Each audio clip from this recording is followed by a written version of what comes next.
different. Because I'm old, Yeah, but shut up. my inspiration was It's time to start. I would never shut up. I would have, if you had asked me nicely, I would have been like, okay, I understand we're starting. Let's be respectful. But don't just tell me to shut up. What's wrong with this country? Going immediately into the kill, just saying no. Shut up. Shut your mouth. It's time for the start. Let me tell you, Nan, remember when we did the Q&A episode? Which I think it's high time we did another one of those. Yeah, we can do one of them. We can do that next week or next month or whatever. Next week we got planned. Oh yeah, true facts. Next month then. In fact, we've actually planned an episode a week in Whoa, advance. holy shit. A few Incredible. days in advance. Yeah. Spazzy, dog alert. Yeah, there's some golfers, and my dog doesn't like them. So Uh, I guess I Your, could make your myself. dog's more of a tennis man, is he? hey, Yeah. Nan, No, there's he this doesn't like the wasted space, really. there's this not Nan, Spazzy, there's this really cool feature. Okay, you can do that too. I was gonna say you can just turn on noise suppression and the AI will do the rest.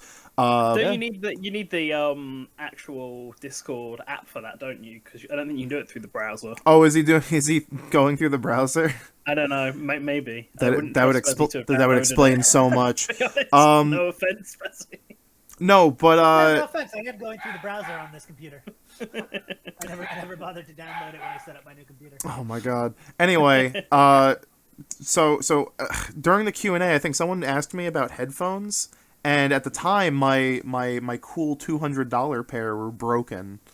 But it was a Christmas miracle. I got them fixed during the holiday, and I was just listening to the DJ Cutman Wii U grooves because that's what I've been using recently to play as like the intro lead-in. And oh man, it sounds really fucking good. It sounds really good.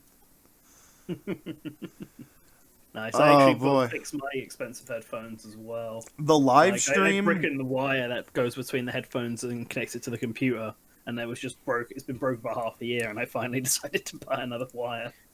Nice. So I finally got Like- my ass to fix it. One of the things that like really like it's like a not kind of like a pet peeve, but like I can't stand like anybody who's like an Xbox 360 quality microphone if they try to talk to me. And I've had that happen like a couple of times where it's like they're all up real close to the microphone. It's like, I can't even hear Hey, Gamer God 88. anything. Yeah. Yeah. Like I can't hear anything that they're saying, and they're just trying. They're trying their best. I'm like, dude, I'm just no. Bye. I don't want. I recently bought the V-Moda Boom Pro. Oh my god, I am tired. But V-Moda Boom Pro, which is like a 3.5 millimeter like headset mic kind of thing that you can plug into headphones that have a jack in as opposed to like a hardwired like wire. Oh, nice. And it sounds really good. Like my expectations were through the fucking floor, but no, that sounds really good for like a $30 braided cable meme. I mean, I for one always think that you should always have like a headset into your mic if you're using a microphone that allows that. Yeah. You should always hear your own voice with it, so you know that you're speaking clearly. Yeah. And or you know that you're not, busting somebody's eardrum on the other side. Yeah, I've been doing a lot of streaming recently. Like, you know how like the Xbox and the PS4 have like the built-in streaming stuff that's like completely terrible, but it's a nice convenience feature. I've been using that more, and so I was like, I need to get an actual good mic if I'm gonna do that, because I can't use like the built-in monopod and just be like, hello, all right, what's up, gamers? Let's pop off. Like, it's just not gonna happen. See, I was just fully expecting you to say, "Let's get the Victory Royale Fortnite." Oh, I'm not that in touch. I play Rogue Company. Oh, okay. Respect. I can respect that. Anyway, yeah. I'm sorry. No, go ahead. I'm Go sorry. ahead. I'm so No, you're sorry. Oh, So as normal at the start of these streams. Yeah, I know, right? Go over the games that we. Wait, no, we should introduce everyone. That's what I wanted to do. It's too late, Colin. Now. Oh No, God! it's too late. Oh fuck! Oh shit! I'm not here. I'm just a floating outta voice. here. It's fine. Alright, it's your host Colin is here with me, Nintendrex, Spazzy, and our special guest for this week is Orange is Borange. Say hello. Hello. There you go. Hi, You've had your Nandex. intro. Yeah, there's the intro.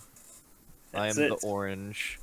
He is the orange man. The orange. Is that like a fox or a dog or? What It's is the actually intro? so like it's a very zoomed in photo of someone's drawing of my like Shiba character, and Ah. I thought it was very fitting because it's just like it looks like a pog, but it's not. So it's like, all right, I'll just go with that. And then somebody told me on Discord, it's like, dude, it'd be really funny if your icon spinned. And so I spent $10 every month on Discord just for it to spin. I noticed that yesterday when I Yeah. was chatting with you that your Discord icon spins. Fortunately, we can't do that on stream. Yeah, Just gonna have to look like you're pressed up against the glass of the screen. yeah. It If really you're is. watching- Looks like I'm pressed up against the glass. It's really funny. I can pseudo replicate the experience. Hang on. You can pseudo replicate the experience, so every time I talk, it spins. Yeah. Well, you just have I to just manually do- spin it now every time. If you're watching this on your phone, just spin the phone. Yeah. just spin the phone. Like every time I talk, just everyone who's holding their monitor, just spin it for me right now. It's like there you go. The funny thing is I'm gonna add this to the screen, and then what's gonna happen no. is people are gonna go like, this should just be on every episode of Good Morning Source Gaming, so I can tell who's talking, because apparently no one Yeah. can tell the New York voice from the British man from. From the only Florida kid. Yeah. the only Florida problem man. is, oh, there it is.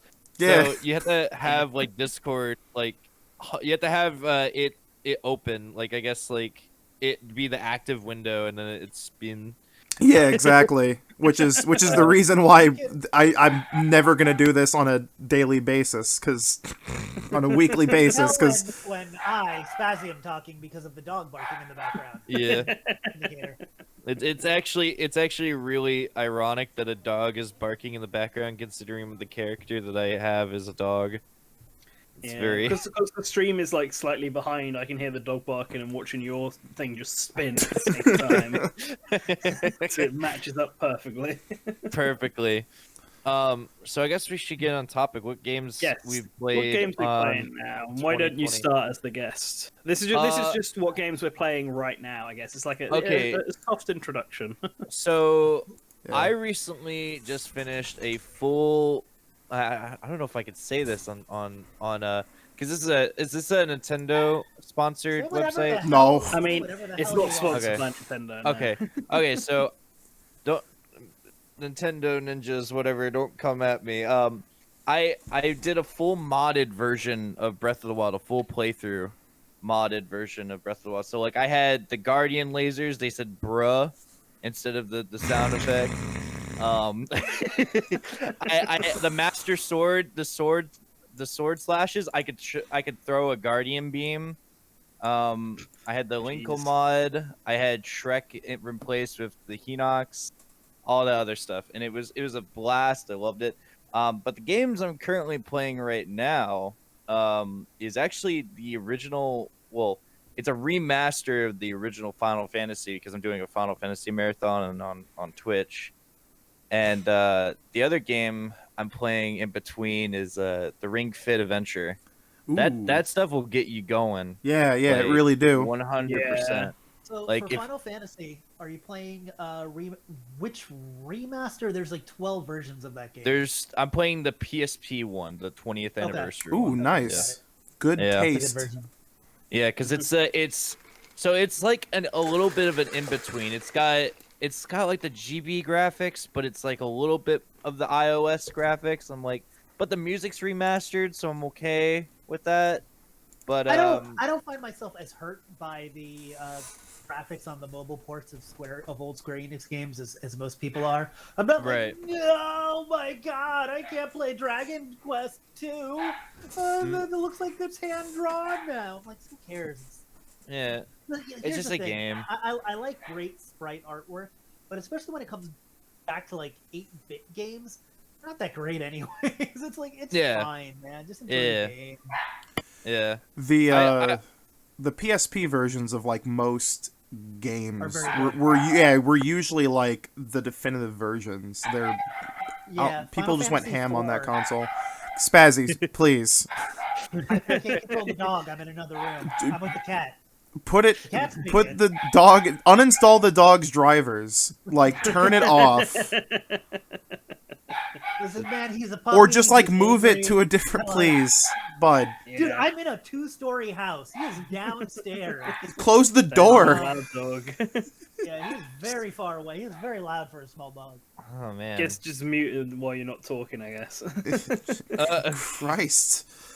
Yeah, that's extremely loud. I was expecting the dog to like maybe a little bit, but no. No. If it's a His own small, mic set up next door. if it's a small dog making that much noise, good lord. Yeah, Weeb Slayer 2049, beautiful name, said Final Fantasy 5 and 6 look really bad on mobile. Those two I will say look bad because they didn't really do any of the assets. They just smooth them out and smudge them, and they look awful. But most of them aren't that terrible. Like, and I played all 3 of the first Dragon Quest games not too long ago on them, and I'd played them previously on other formats, and they were fine because they like literally just redid the God, this dog.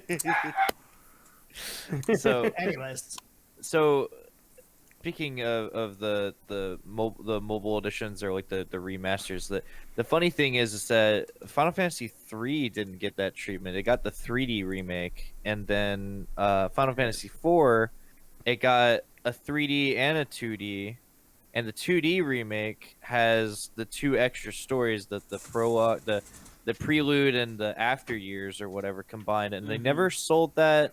They never sold that as a hard copy. Well, no, they here's did, the thing but about the after years though. It's Yeah. awful. It really Yeah. sucks. I figured. But, yeah. I played We're it when not it talking about originally came that. out on WiiWare, and it's better when you play it episodically, like how you were supposed to, because the way Right. but like when you just play it like in one sitting, it's bad. The story's really derivative. It's just a rehash of Final Fantasy 4. Right. It's really barely worth playing. Okay. I mean, you can. Also, I do like the 3DS remake of Final Fantasy IV. I know some people aren't a huge fan of it. Oh, I have that. Right. Yeah, I kind of feel like it's like a double dose of nostalgia because it's obviously a game I played on Super Nintendo, and it looks like it would have been a bad game that had come out like on N64. So it looks kind of like kind of looks like something like if they had tried to remake Final Fantasy IV at the same time they were making the original Final Fantasy VII. It's got these weird, not that great graphics, but like it's got a charm to it, and they changed. I'm trying to remember what it is because they added new abilities, I think, and you get a lot of your party members back. They changed up a lot of stuff that made the game, I think, feel fresh. But anyways, Yeah, it's nothing comparable, I guess, to like the remake that they tried to attempt with Secret of Mana, and I'm still a little butthurt about that one. But Oh yeah, that know. wasn't great. no, Yeah, no, no. it was really awful. yeah, it was really bad. Trials was really good though. Trials is really Yeah. good. I agree with that. Well, they actually tried with Trials. Like Yeah. the Secret of Mana remake is just like, what is this? It's really Did you? It was bad. it's both You too should- much effort and like really lazy at the same time. You should listen. You should listen to the entire OST of the Secret of Mana remake, because like every other song has got like a different flavor or a different. It feels like there's a different composer behind each of the It was songs. bad. It doesn't sound anything remotely like the original. And I'm once so again, glad. Trials, awesome. Oh yeah, Trials of Mana is Soundtrack. excellent. Best is definitely worth it. Like if you didn't get the collection of Mana, definitely pick up Trials of Mana because it's the only way you can actually play those 2 games in English officially. But we all know there's some fan translations. By the So- way, shout out to the PlayStation portable versions of each Persona game being the definitive versions of those games. What a based opinion and take. I 100% agree with you on that one. Yeah. Persona Persona Persona 2. 2 PSP. Yeah, hell yeah. Persona love 2 Persona PSP 2. is like the best one. It's so good. Dude, it's Only there's a way probably to actively play Persona 1 and Persona 2, like an easy way to play it. Just Nowadays. hey man, you like I'm pretty sure like your fridge can emulate a PSP. Like it's oh yeah, oh yeah. that or you hack a Vita. Your That's Xbox, the your Xbox Series. Oh right, yeah, the Xbox Series can do it. It's a Xbox definitive Series way to can play classic PlayStation anything. games. I don't know if you know that. The only way to play PlayStation through PlayStation 2 games well on a modern system is to buy an Xbox. What a Oh, world we man. live in. Dog. The world we live in where we can. Okay. So listen, I apologize. Oh my I know you're a God. guest. I'm cutting you off. Oh Okay, my God. let me just listen. I'm trying to get this sorted. So there's some sort of noise suppression on the app here. Yeah. Do that. Yeah, on the Discord app, yeah. Where? It's right Yeah, next to the end conversation. call button on the bottom of the screen. Yeah, it looks like a bunch of lines with another line going through it. Here. Give me a minute. Let me figure it out. I'm Okay, you mute yourself while you're figuring this out. Colin, why don't we move on to you and what games you're playing right now? So you know how like Doom Eternal came out for Switch last month? Yeah. Yeah, I'm playing through it again. Because Doom Eternal, you know, I mean that game is like perfect. It just is. I played through it again for the review, and I was like, man, this is like, my opinion on this game has not changed, except now it's easier because I know what I'm doing. I'm not being like filtered. Man. And then I did both the master levels, and then I was like, you know what? Fuck it. And then I just like turned up the difficulty again, and I did it. I'm doing it again. I'm playing through Doom Eternal again, this time on Nightmare, and it's like a little harder. But it's still the 9 out of 10 that I love. It's a vast improvement over 2016 on the Switch. So I mean, 2016 on the Switch is good, yeah. but Eternals is still better, right? I'm assuming. I mean, it's a better port and it's a better game. The only reason I deduct a point is because battle mode is bad. It's like it just like I know people didn't like the faux Halo multiplayer of Doom 2016 for whatever reason, but it's so much better than battle mode. Battle mode is such a bore. I don't like it. And then I don't think I played battle mode. Like, Yeah, I would consider buying Doom Eternal on the Switch, but I mean I've got Game Pass, so yeah. If you've got Game Pass, and yeah, but you can't play Xbox in bed with a nice big comfy you screen in front of you. You can. You can use XCloud, yeah. Yeah.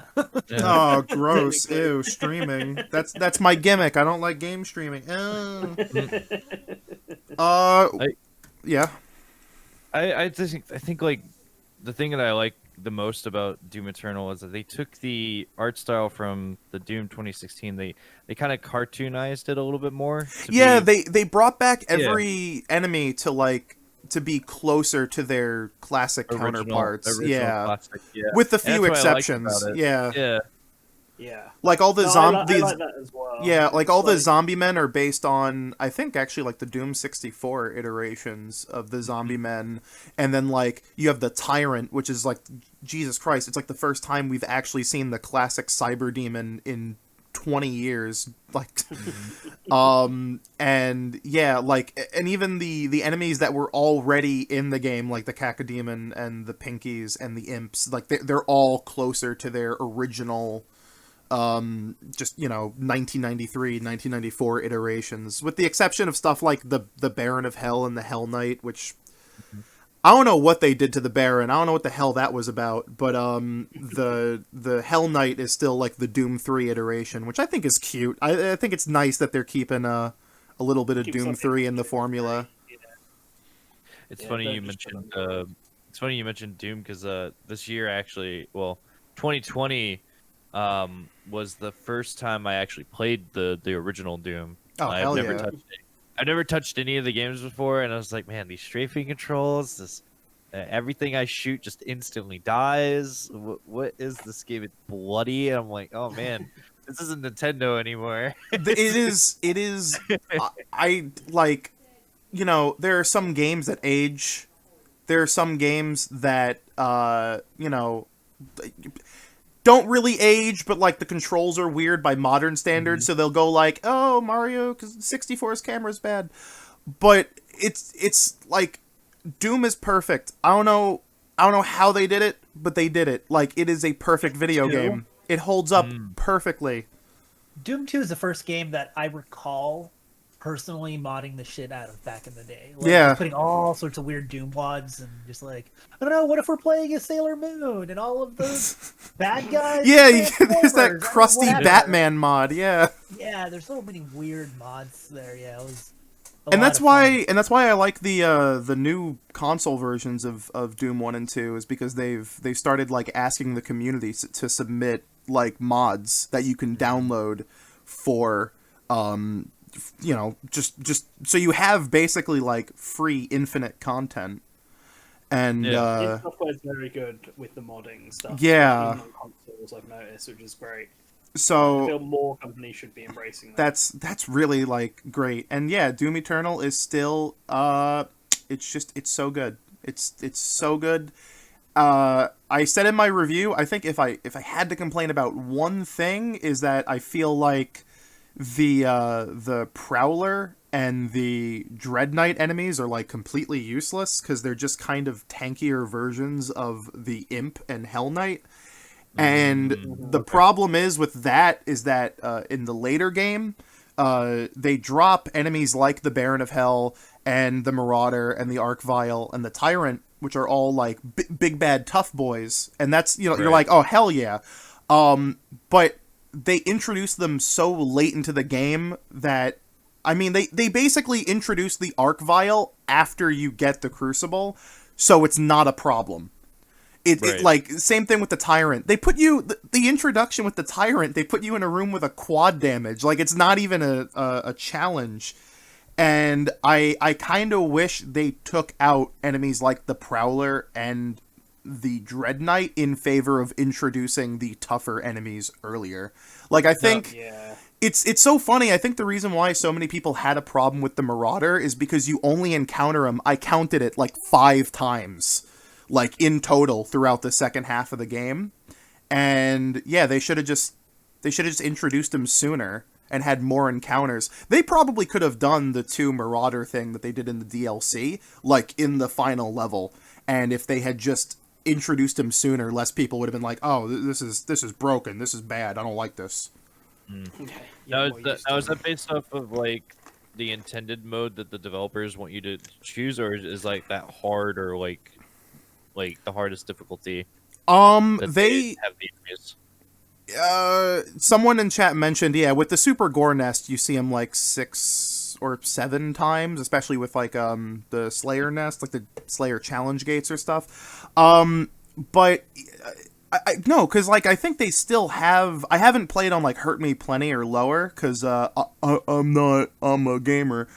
But I think like. I think it still stands. They could have introduced some of these enemies sooner, because I mean, like, I can't imagine playing on the lowest difficulty and they replace like the first Tyrant encounter with like a Cacodemon. I don't see that happening. Okay, fair enough. I'm pretty sure they don't. Yeah, I've not played it on that difficulty either. I played it on hardest, as a real gamer does. So good. So good. The master levels are really good. I love the Arc Complex master level, because they have a Marauder fight, and then like 5 minutes later is like the Marauder tutorial fight from the campaign. So the Marauder makes his like introduction, and he's like, "You're gonna fight me for the first time," and I'm like, "I just did." I just destroyed you. I just killed you, old man. Yeah. Why are you still here? Go away. I actually read something really weird about the voice actor for the Marauder. I think it's Edward Bosco, who is in like a bunch of stuff. It's so weird knowing that like the the voice of like an enemy. there is like a voice of an enemy in Doom, because usually all the enemies in Doom are just like stock sound Grunts effects. or, yeah. But yeah, like this guy, he's in the god damn, like he's like Hammerhead in One Punch Man. He's in the Final Fantasy VII remake. He's in Shenmue 3. He's in Code Vein. He was in Fire Emblem, God Eater 3, the Spyro Reignited trilogy. He played Hudson in Black Ops 4. Like, Interesting. this guy gets around, and then yeah, he's just the Marauder, Marauder. because the Marauder says like 3 lines of dialogue. Oh, it's crazy. It's nutty. So, Spazzy, what have you been up to recently? What have you been playing? Playing games, man, like a real gamer. Oh yeah. Which games though? Which games All you of, up to? all of them. Every All game of you Every think single of. one. Every single one. All Same at time. once. Yeah. Okay. Yeah. It's pretty easy. It's pretty easy actually. You just have to, especially because most of them are menu based, so you just can click. Gotcha.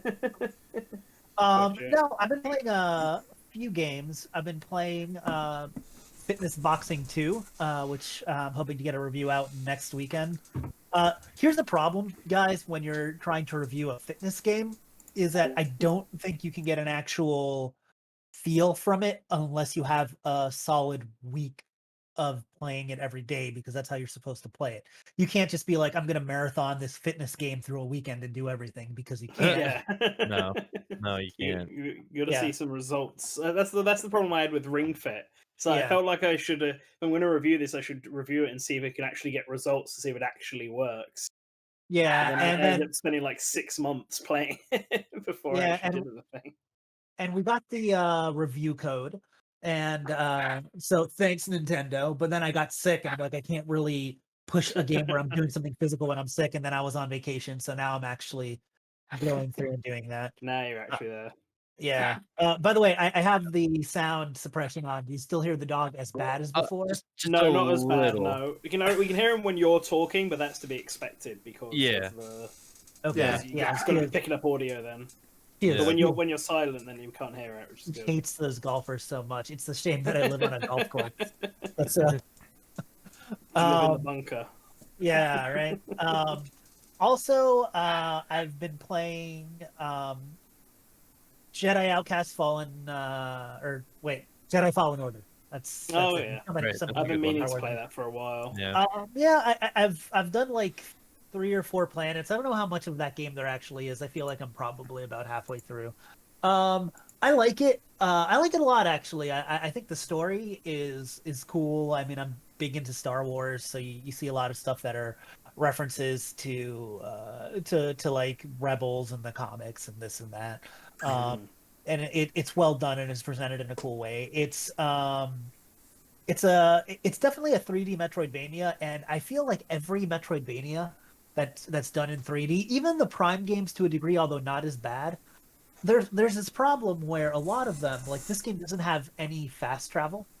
So if you're going to explore something, you then have to go back to your ship.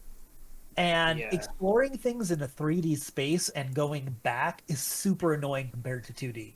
Like it just is. It's like it feels like a slog to get anywhere. And there's shortcuts and this and that, but whatever. I also feel like with the platforming feeling a lot like an Assassin's Creed game and a little bit like Uncharted, and then you have like you stop at these little like focal points for the Force, whatever they're called, and it's basically the bonfires from the Souls games. And yeah, like I feel like every AAA release kind of feels like the same game now. Like there's this very specific like formula. Like good thing you don't have to find towers to uncover a map, but that's the only thing that would need. Like, because there's always these very key points, and I'm like, this is what a AAA game is, and it's so formulaic. And I think that's why a lot of times I prefer. I like Nintendo games because as much as people are like Nintendo makes the same games, blah blah blah, I'm like, yeah, but they're the only ones making those types of games now. Like, Right. nobody does that anymore. Everybody always does the same freaking games. And then also indie games, because indies are free to do whatever they want, which leads me to the other game I started playing when I was actually on vacation on the airplane. I started playing Hades, and that game is a ton of fun. And we were talking about being a real gamer. People suck at that game. I've been looking at social media. And people are all like, "Oh my god, I've been trying to beat Meg for a week." I'm like, dude, I beat her on my second attempt. She's not hard. She's this first fucking boss. Like, what's your, like I heard that they released an update that might have made the game a little bit harder recently, but I don't know. I mean, if they did, I only started playing a week ago. I got to Hades on my 23rd attempt, which I thought was normal, but apparently people can't get past shit in this game. Yeah, but Spazzy, people thought like the Marauder was bad game design, so it's not like people on Twitter. Yeah, people on Twitter will just get like filtered, and then it's like what I don't get it. This sucks. Probably should silent suspect that, minority. Yeah, like right now, I don't know what attempt I'm on, but I'm really just trying to like once I got to on the second time I fought Hades, I got him on his second life bar, which I assume is his last life bar, about halfway done, and he killed me. And then since then, I've just been trying to max out all my stuff instead of beating the game. Although I'm sure I could beat the game and still do it because it's a roguelite. But I bought Hades like during the sale, and I was like stoked to play it, but then I was like, man, that Doom Eternal icon, it's right there. it's right there, and then the Rogue Company icon's right next to it, and I'm like, oh shit. See, here's my thing with Hades, right? And I was talking about this with my friend who's been playing it recently and is super into it. Is that for some reason there's something about that type of isometric camera angle that the game has that just puts me off of playing it, which is really strange. It should be a game that I love because I'm an ancient Greek historian and I really like actiony games, and I have no problem with rogue-like games. Yet something about Hades just doesn't appeal to me, and it's purely from the visual.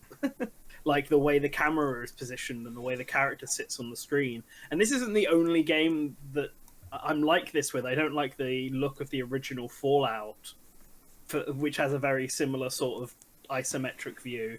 And I don't like games like Diablo either, for very similar reasons. So it's really strange, and I feel... But, like, I've spoken to a few people, and a few people have the same opinion I do, that the reason they don't like these sorts of games is purely from the way that the camera is positioned and nothing else. And I'm really curious at like how common of a thing this is, because now I thought it was just a me thing and it doesn't seem to be, but clearly you guys don't have an issue with it. No, not at all. I love the way it looks, and I here's the thing, I feel like there's a lot of PC games in particular from, I don't know, 20, 30 years ago, maybe, I'm old, that had that viewpoint. So I'm used to I it. think that's it. I don't like a lot of those games are the games that I don't like playing for that reason, which is a strange reason, I know. Like I talk about real gamer, blah blah blah, my gamer cred, whatever, but I do like it's all relative. I'm much better. We're talking about that at games on a 2D plane for whatever reason than 3D games. You can ask Colin. I suck at competitive first-person shooters. I'm really bad, terrible, man. I can't play. I don't know why. It's because I don't play them. That's like I'll tell you why. It's because I don't play them, and I didn't really grow up playing them. Especially because when I played first-person shooters as a kid, it was mostly just on a kind of an X and Y plane. There wasn't that much. There was, or just on an X plane, horizontal, like things like Doom, or even when you get into stuff like GoldenEye and stuff like that, you didn't really have to aim the way you have to aim now. So I didn't grow up playing them, and then I never got into them. So you get people that put literally thousands of hours into these games. I've played a couple. It's not my thing. So I get it. It's like that guy who was terrible at Cuphead, and we all make fun of him. That the guy doesn't actually play much video games. but the thing is, like, he just might not, like, I don't know, he was saying those just aren't my type of games. And I can see that. Some people just don't play certain types of games. It's fine. Yeah. I personally didn't find Cuphead that hard. But, like, Fallen Order, like, I was just talking about, I can't play that on the hardest difficulty because the combat's ridiculous for me. So, like Doom, I never play on Pass Hurt Me Plenty. Because I can't. Because those aren't games that I'm very good at. So... By the way, I also played the Monster Hunter Rise demo, and it's good, but the online sucks because I have too many people on my friends list. Does that make the online bad? it makes the game freeze every 3 seconds when you play online. That's strange. I know. I was like, why is this happening? And I'd heard you. I saw you complaining about it, but I've also got a friend who's been playing it and hasn't had any issues. yeah, it turns So out I if you was just really have a wondering big what it friends was. list, it just completely demolishes the online for that game, which is okay. That's weird. It made me, as you It's could very imagine, I strange. was like a little livid about that. Just a bit, you know.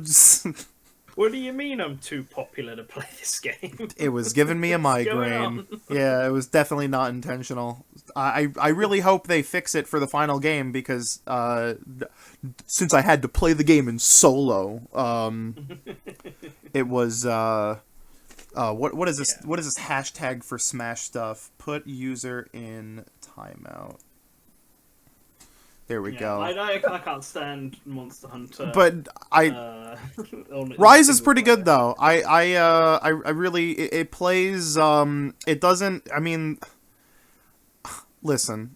I'm not like a Monster Hunter fiend, but I also was like never the person to, I guess I just play a lot of jank so that like the jank of classic Monster Hunter has just like never been a problem to me. If anything, I was like, man, world feels a little too smooth. But that's also like not an issue. This finds like a really comfortable middle ground because there's like so much more you can do Okay. in the world in regards to movement, like with the wire bugs and everything. And it looks great. It looks great. It runs great. I cannot wait to play the full thing and hopefully play online with my 252 friends on my friends list. I'm not a big Monster Hunter fan, to be honest. The only one I ever got was the one that came out on the Wii, and I played it for about yeah. I played it for about maybe 10 hours, not too long, but enough where I was all like, this isn't for me. See, my only thing it was with the same for me. I played Try on both 3DS and Wii U, and I couldn't get into it on either of them. The only time I actually had fun was the one time I actually did get to do 4 people. yeah. And we worked together, and that's because mostly I was just carried through it. So See, my it went problem by quicker. my problem with games like Monster Hunter and like Warframe and stuff is that I get so much like FOMO when I play that because it's like all right, I've had my fill for today, and then like my friends will keep playing for like 16 hours more. So the next time we play, there's like a huge like discrepancy between playtimes and stuff, and then I'm just like, man, they're gonna be carrying me. That sucks. And I don't like that. I'm fine with people carrying me, especially in Monster Hunter, because otherwise I think the combat just takes 5,000 years too long. See, that's why there hasn't been a Warframe stream with Liquid, because he has like 2,000 hours in Warframe, and I still have like 70. I'll play some more Road Company with you guys. You're talking about Liquid. And Oh, hell yeah. we should do Road that. Company is pretty fun. Is really good. Yeah, that's a good. Yeah. So what the game I've been playing recently on the Greek topic is Immortals: Fenyx Rising. Ooh, I also picked that up. Which is good, actually. Yeah. It's like so. Here's my first message. Let's not let this game become like Codename Steam, where it's suddenly in the bargain bin, because I'm feeling like that's what this game is heading towards. Like I've already seen it for about half the retail price. It's and a it's only bomb. been out. Yeah, which is an absolute shame because it's probably one of the better third-party games I've played in a while, and it's definitely the best Ubisoft game I've played in years. It's like a weird mixture of Breath of the Wild, which is like the obvious inspiration. The world very map obvious is one. Yeah, there are shrines, they're called Vaults of Tartaros in this. Except, like, the combat is very Devil May Cry-esque. There's a bit... Your weapons don't break. You've got set weapons with a light attack, a heavy attack, ranged attacks. and special like god powers that you can use. There's a big emphasis on aerial combat and chaining attacks, and you've got a combo meter that builds up.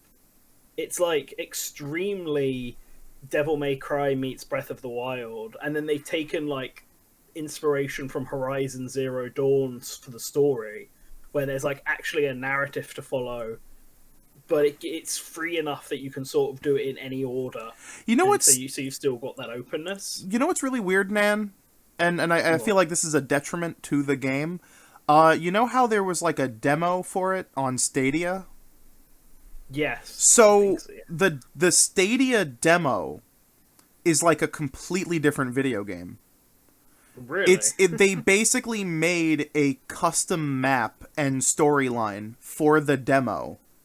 Huh. So you're not just like playing the first like hour of Immortals Fenyx Rising. You're basically playing like an Eventide Island kind of thing of Immortals Fenyx Rising. And I'm surprised they haven't just released that demo on all platforms. Yeah, because I think feel the big like Stadia push is a big detriment. Yeah, it's so stupid. I've seen a lot of like promotion for this game, but almost all of it has been Stadia.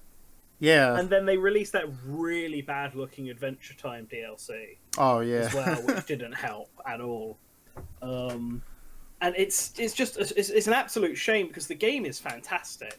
It's got a few issues. Like, it looks a bit like an Xbox 360 game on the Switch, but it runs at a stable frame rate, so I don't mind. However, I have had it crash on me randomly on the Switch quite a few times, more than I would like it to have happened. But thankfully, it auto saves, so when I just crash, all I do is reload back in. It just drops me exactly where I was left off. So that's at least something. I mean, ultimately, it having almost visually identically looking like Breath of the Wild is not helping its case at all, because it looks so soulless.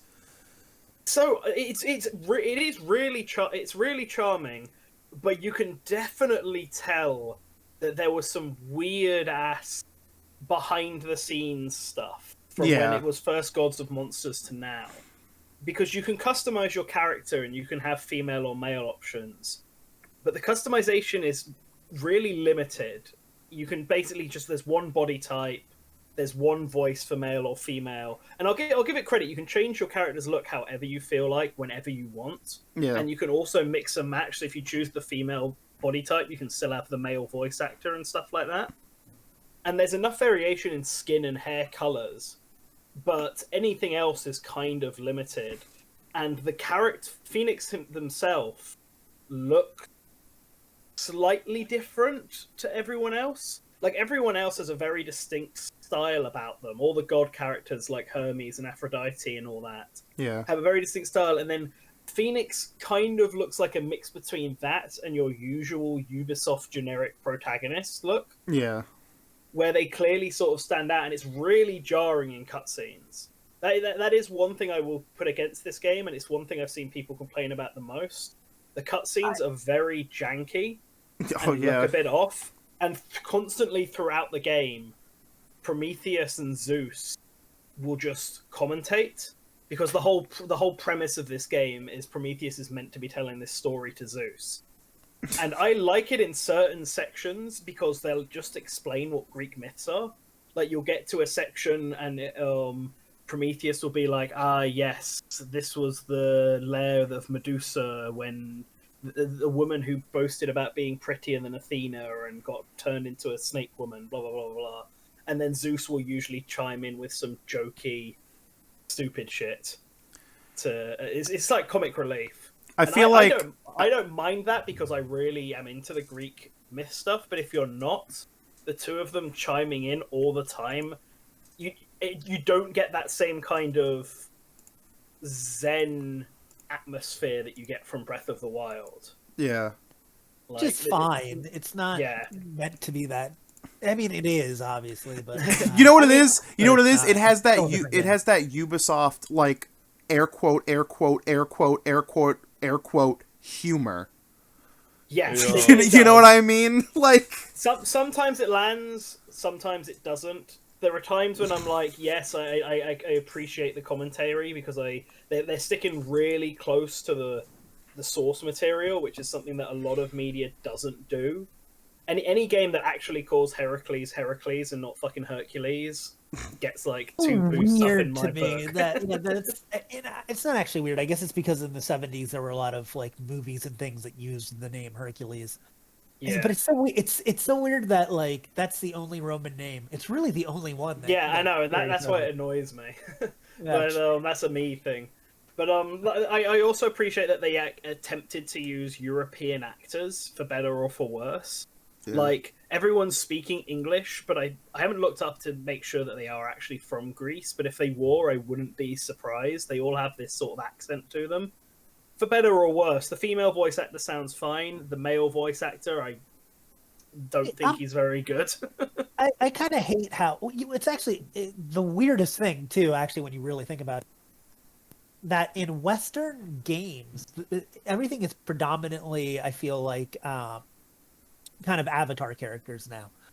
Except for in first-person shooter games where you don't actually see your character. So that one you get to be a person with a backstory.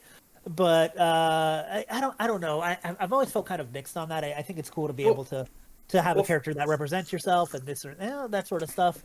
And they work around it narratively, but I kind of miss characters being characters, you know? Well, Fenyx is a character. Fenyx isn't just a random generic avatar. You get introduced, you get to customize how they look, but it's basically explained within the game as Hermes doing god stuff, literally like ripping off your skin and replacing it with new skin, like because he's a god and can just do that. Fenyx actually has a character arc of being this shield bearer who's not actually a fighter and is the younger sibling of this legendary Greek hero who ends up in a shipwreck, and when he wakes up, the entire crew, including his brother, has been turned into stone. And now he's sort of forced to go and figure out what the heck's going on. And actually has a character. Like, Fenyx is actually a pretty good character, and one that I actually have really enjoyed. Which is why I'm surprised it's a Ubisoft game, to be entirely honest. Like, it's a very high-quality game that's just brought down by, at least on the Switch, it's graphics and the occasional crash. Yeah. But I think, it must have just been marketed wrong, and I don't think it coming out alongside Watch Dogs and Assassin's Creed helped it at all. Because also coming out at the very end of the year. Three. Yeah. Yeah. It's definitely the better game of those three. So if you can find it, like, I mean, it is super cheap. It's like I'm pretty sure it's still on sale. Yeah. Yeah.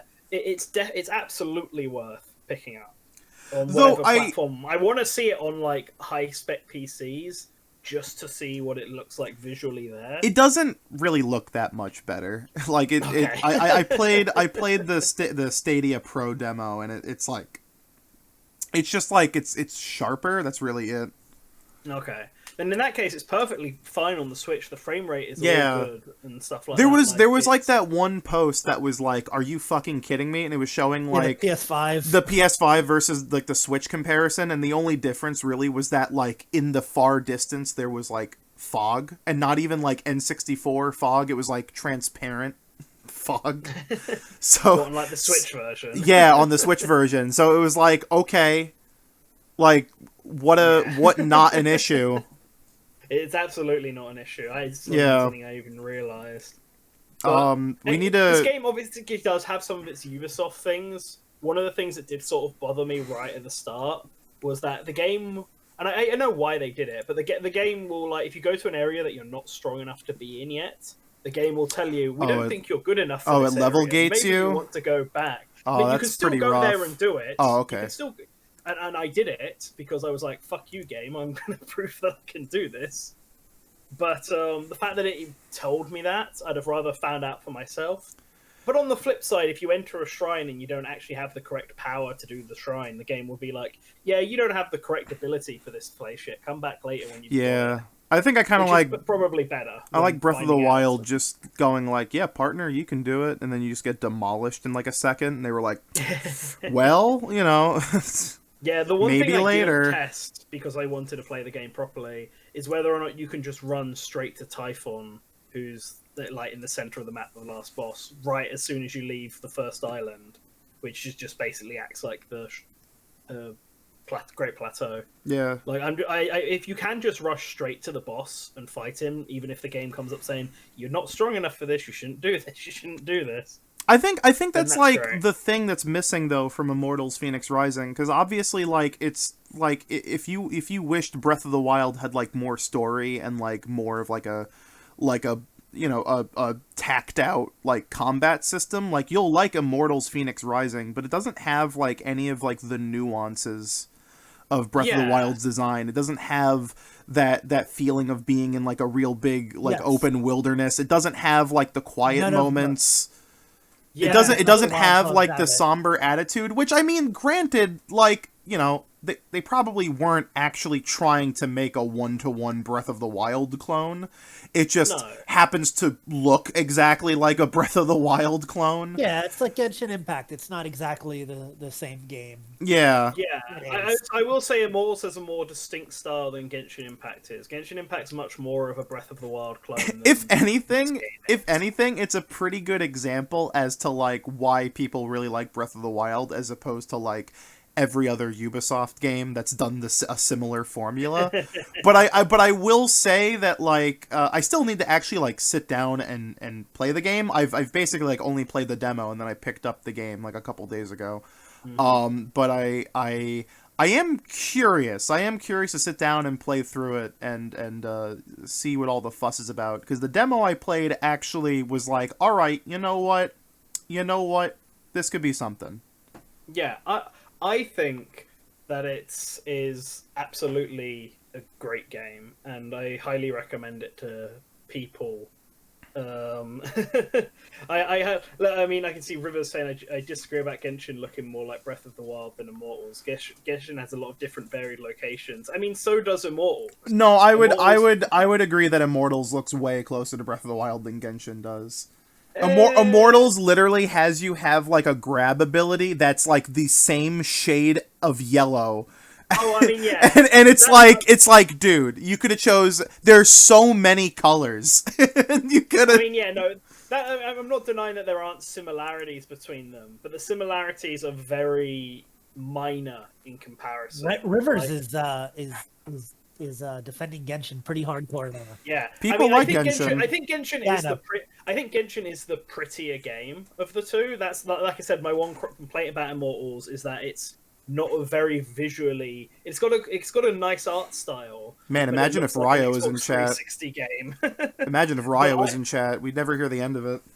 But I think that like the similarities between Breath of the Wild and Immortals are the same between Genshin and Breath of the Wild, with Immortals having like one or two things that are a little bit similar, but Genshin having a few more things that are a little bit similar.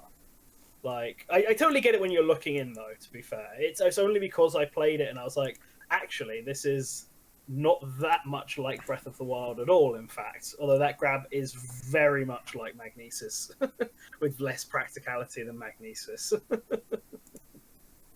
But it's not my game of the year for 2020, but it was like surprising how much I'm really enjoying it. And I'm nearly done. I've just got to rescue Athena, and then I think I'm climbing Mount Olympus and doing the last boss, unless there's something else that happens in between that. I considered picking the game up. The problem is that there's so many games out there, and I have such a huge backlog. And I just got Game Pass a little while ago. Like, it's difficult to justify even a $30 purchase of a game that's not incredible towards launch when I have so many other games to play. No, that's perfectly fair. I just kind of want to see this game be successful, because I would much rather get a sequel to this game than a sequel to Watch Dogs or Assassin's Creed or the next Tom Clancy game, because there's like so much potential here, and there's so very few games that are like so passionately ancient Greek themed. Yeah. And then we get this. Even God of War is now. God of War's now Nordic. It's all I got is this Hades, which is a game in a style I don't like, and Kid Icarus, which is a series that just doesn't exist. Did you play the new God of War, by the way, Jex? No, I haven't played the new one. You should play it. I like it. I know Colin's not a fan, but I think just as a game about mythology in general, it's fun. Mm-hmm. No, the only God of War I've actually played is the first one. It's a series that I've been meaning to play a bit more of, but I say that with a lot of series like Half-Life and Silent Hill and Yakuza and the original series gets a little long in the tooth. I'd say, like, 'cause there's like spin-offs and half games and a PSP game and this and that. Yeah, I think I'd only play 1, 2, and 3. There's the ones you need to play. Yeah. 3 is a good game. It holds up, I think. Speaking of good games, we're an hour in and now the introductions are done. Let's talk about 2020. I feel bad because Orange hasn't said anything in like 20 minutes. Sorry. Boranger said something about Dragon Quest remake. Jesus Christ, about a Chrono Trigger remake about 30 minutes ago, and I wanted to talk about it. So instead of letting Orange talk, come on. No. We're moving on. That's coming. That's. I posted a clip, like a video like a few days ago of there's like a clip from the Mega 64 podcast where they wanted to draw out this show for as long as possible at the disdain of Sean, and so it's like Rocco, Frank, and I think it's Brian, and they're just like. They're just talking about bullshit, like just like going from like topic to topic to topic, and Sean is literally like bawling tears, wanting the show to end. It's such a good clip, and I'm like, yeah, this is good morning, Source Gaming. Pretty much. But yeah, all right, 2020 our games of the year. So we're actually working on a video outlet video. 20 Source Gaming's games of the year, the Source games of the year. As you might have saw on Twitter, people could vote for what the game of the year was, and Patreons also got to vote for their stuff on that. Video is nearly done. I just need to go through it and add all of the final touches. It got delayed a bit because I got sick over the Christmas period. But now all the clips and all the footage is in there. I literally just need to go through and label all of the all of the games that are on screen so people can identify them. Yeah, and then that will be released. So look for that this week. But for this, I thought we would just talk about our personal picks for the game of the year. Yeah, and maybe some topics that we don't cover in the video. Mm-hmm. So yeah. As Orange, as I've been taking up the last 20 minutes gushing about Immortals. Well, Orange patiently sits there in silence. Why don't you start us off for this section? Sure. So usually for 2020 or like any game of the year, I would say Super Mario Bros. 2. But I really gotta say that the remake for Tony Hawk Pro Skater 1 and 2, I really was impressed with that. My only like issue with it was that it took like some of the money icons out and replaced them with point icons. But like for anyone who is not interested in like the originals, I don't blame you. But like for somebody who's like returning or new to the series, Tony Hawk Pro Skater 1 and 2 is probably one of the best games I've ever seen on the PlayStation 4. If you play it on the Pro, it looks really good on a 4K 4K monitor or 4K TV. Yeah. I've seen some people play it on PC, and I've seen the speed runs. They're like 1 minute long, and I'm like, what? I can't compete with that. So I really liked that game in particular. The music's fantastic. They brought a lot of original classics and new music, new characters. You can customize your own character. It was a great experience, and I love that game. I really dug Tony Hawk's Pro Skater 1 and 2. That was like a pie in the sky like game concept that I was hoping they would do right one day. Because they tried doing that once before with Tony Hawk's Pro Skater HD on 360, PS3, and PC, and that game sucks. Yep. It's really bad. But I'm really glad they got Anthony Hawk back on board to actually tell them how to do things right. And I also like the fact that it plays more like 3 and 4. than just being a straight remake of 1 and 2. You can like turn that off in the options, but I just like 3 has always been my favorite of the Tony Hawk games. So being able to play 1 and 2 in the style of 3 is great. And yeah, I super dug that game. Mm-hmm. I think like one of the things that I really appreciated is like when you play Tony Hawk Pro Skater 2 on the disc, you could turn off the high fall issue, and you just turn that off completely, so you don't have to press like an X or circle on right before you land to make sure your trick lands. Yeah, I always kind of thought that on the original console, that was like playing that on PlayStation 1, like you had some lag or so. But if you played it on, like on the original game on PC and you try to land that, it's like the timing window is so hard. I'm like, this is such bullshit. yeah. I hate this. I really hope that in some form of fashion they do either DLC with 3 and 4 maps, or they just do a TH. I've heard there's a rumor of them just doing THPS 3+4 HD, which I don't know how I feel about that. I would kind of wish they would just add it as DLC to this game that already plays like 3 and 4. But I'll take it. You know, it's. I mean, like they have the online leaderboards and all. I was surprised they didn't do like some online thing. Yeah, or whatever, really. where people can like meet up at skate parks and skate together or something. Like there's a whole modding community behind that. But I was really surprised that they didn't go that route. Yeah. But hey, you know, I commend them for sticking to as close to the original source material. Yeah, just waiting on that. Just waiting on that Switch and Steam release, maybe. Yeah. I thought Tony Hawk Pro Skater 1 and 2 is on Steam. It's on Epic. Oh, it's on Epic. That's right. Yeah. Right. Not on Steam. Yeah. Not on Steam. Nan, you go. So, good question. I should have really thought about this stronger. Oh my god, then I'll go, you son of a bitch. Alright, then I'll go. Suddenly mind blank. I was like, I know I just gushed about like Doom Eternal for 30 years, but that actually wasn't my game of the year. My game of the year is still Half-Life Alyx, baby. Cause man, so Alyx did not win game of the year in our video, but it was close. We have a little section about it. And so I had to record some gameplay of it. And I have not played Alyx since March. Because my PC VR setup is like not ideal. When I played Half-Life Alyx, I did this cool crazy thing where I just moved everything into my basement.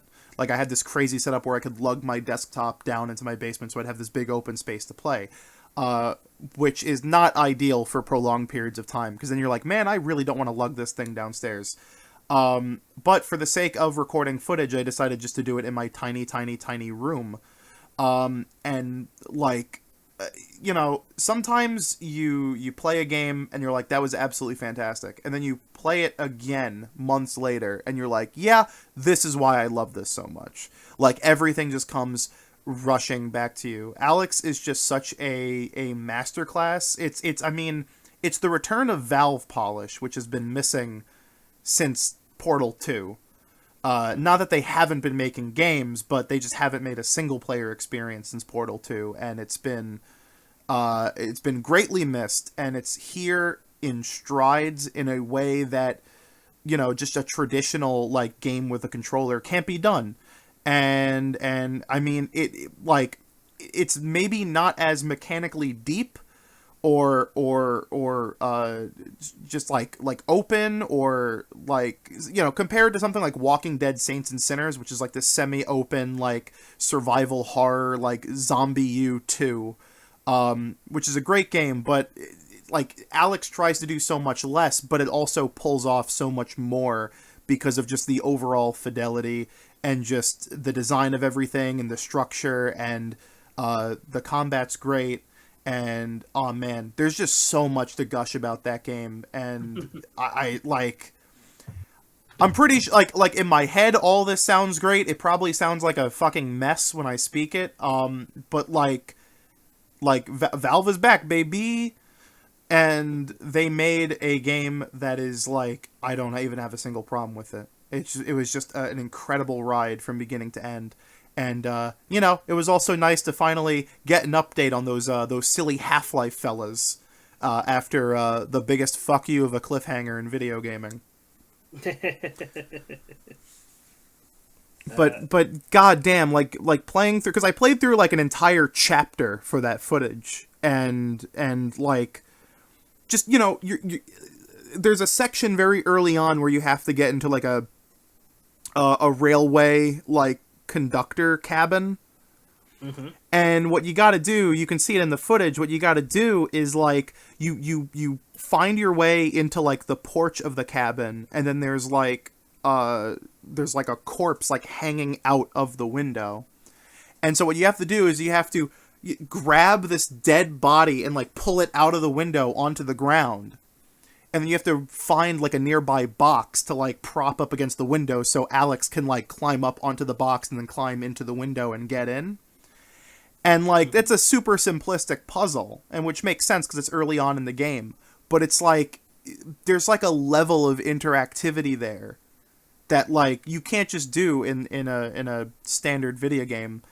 And it's so good, and you really do get a feel for like you're in that world, and you're able to just like open drawers and pull shit out of it, and there's like trinkets and stuff everywhere. It's so good. It's so good. I've never actually played a Half-Life game. Okay. I feel like I should. I've owned them several times. I've just never been able to get into them. Do you really need to play the first Half-Life to play Half-Life 2? Would you suggest that? I mean, you don't have to, but I really like that game, so I would say yes. But if you want to play like the baby like truncated version, you could play like Black Mesa, which is like the fan-made like super linear like casualized remake. That seems like something I might have time for. Yeah. I think it's longer than the original Half-Life 1 though, so I don't... Somehow. It's like they made it more linear, but then they made Zen like 6 hours long, so I think the game is actually longer than Half-Life 1. Wow. Which is weird. I don't get it. I don't like Black Mesa that much. I like my Quake engine shooters playing like it's on the Quake engine. So for my game of the year, I was struggling because I played like quite a lot of really high quality games, like, and some of them I'm hard pressed to whether or not I should say they were game of the year. Like Xenoblade Chronicles remake was obviously fantastic, but Xenoblade Chronicles is like a 2010 game. Right, and the Coda extra content was not fantastic. So yeah, the extra content is whatever. It's whatever, like, yeah. fine. And then like Hyrule Warriors is obviously super. I'm a huge fan of Hyrule Warriors. I've 100%ed that game, but I don't know if I would necessarily call it my game of the year. Fogs was really fun. Horace was was a surprisingly really good game. Like there's a lot of like really high quality stuff, but I think Moon as well. Like technically that's a 1997 game, is Moon Remix RPG, but it's the first time we've got it. It was 2020, so it kind of counts. Like that's like that's the thing I actually feel kind of bad about, is that like there were so many just like bangers this year that like there's also like a lot of lesser known bangers that just completely went under the radar. Mm-hmm. Like 2020 was such a fucking good year for video games. It was so goddamn good that maybe we'll talk about this in like half a minute, because I one thing we don't touch upon in the video that I would like to talk about is maybe like disappointments of the year, because I got one. Yeah, I debated about whether to include that, because I think we included something like that in the 2019 video. But I remember the last year in the 2019 video, only a few people actually like submitted things that they thought was disappointing. Yeah. And they were usually meme picks or like embarrassing picks rather than disappointing things. So Yeah. they chose not to do it this year. But yeah, there was quite a few games to pick from. But I think the one I'm going to settle on for my game of the year is actually La Mulana 2, Ooh. which is a game I still need to bloody make the video for. Because I got all the footage and I've written the script and I've recorded it audio and I just for some reason haven't put it together. But La Mulana, as a series, is one of the best Metroidvania game. It doesn't hold your hand at all. It's one of the few games that actually makes you have to think about being an archaeologist and figuring out all of these puzzles by actually finding the hints and like deciphering stuff. And you've got a tablet which has only a certain amount of space in its memory, so you have to install and uninstall apps as you go through it to make space. Like maybe you need a translation app, but maybe you also want the bestiary so you can look up monsters and shit like that. And La Mulana 2 just takes everything the first game did and makes it better. And it just embraces all kinds of mythology in it. It tries to take all mythology and put it under one thing. So there's like all of the Egyptian gods, all of the Roman and Greek gods, all of the Aztec and Mesopotamian gods, all like naturally fitted in together, all the Nordic stuff. In each area of the game, with its Brinstar, its Norfair, all being themed around a different type of mythology. Yeah, just like a different pantheon, basically. Yeah, different pantheon. Like you got the weird Egyptian place where you can flip everything upside down. You got the fairy lands, which is all sort of very Nordic theme. You go to Valhalla at one point. You go to a place where you got to fight like these Echidna's like 13 guardians, who I think are all based on like the Trials of Heracles or whatever. Like La Mulana 2 it's really, really fun game to play, and I feel like it's like the core of what a Metroidvania is. I think when someone describes a Metroidvania to someone else and they talk about this sort of big open world game where it's like completely not linear and you get collectibles, not collectibles, sorry, you get power-ups so you can advance to the next area, but you've got to find them and you've got to explore and you've got to really survey the map and stuff. That is what you do in La Mulana 2. Because there's a lot of games that say they're Metroidvanias, but really there's a linear pathway that you take through it, and it's just discovering what that linear pathway is. And then you get about like over halfway through the game, and now that you've got enough stuff that the whole map is opened up. I think Metroidvanias can be kind of linear, like the way Metroid Fusion was. But I think the fact is, it's not necessarily branching pathways and things like that where it's completely open. It's that there's backtracking and areas that you couldn't access previously in other areas due to power-ups. I think that's like the core of what it is. Yeah, and I feel like La Mulana 2 has that in like spades. It's entire sections that you can get to where there's not actually anything you can do in that section, but you can still fully explore it and figure that out for yourself. There are puzzles that actually require some in-depth thoughts and stuff, like checking a sign and it has like a riddle on it and then figuring out where in the world this riddle relates to and what it's the solution of. And it can get very abrasive. I played this game without using a guide up until like the very end, where I started going for 100% because I couldn't be bothered at that point. There are some harder quests in that game that are literally like, you better have recorded this one thing this one sign said somewhere in the map, otherwise you're going to have no clue what this riddle is all about. Like an old school point and click game where you're like, oh, yeah, did you not pick up that item like what 30 do you hours mean ago? You didn't save this one tablet message? Of course it was going to be relevant for later. It's like nonsense like that. But the game is just, it was just like really fun, and I felt very like happy with myself, I guess. Like I put my skills to the test and I succeeded in it, and I felt like very satisfied by beating the game.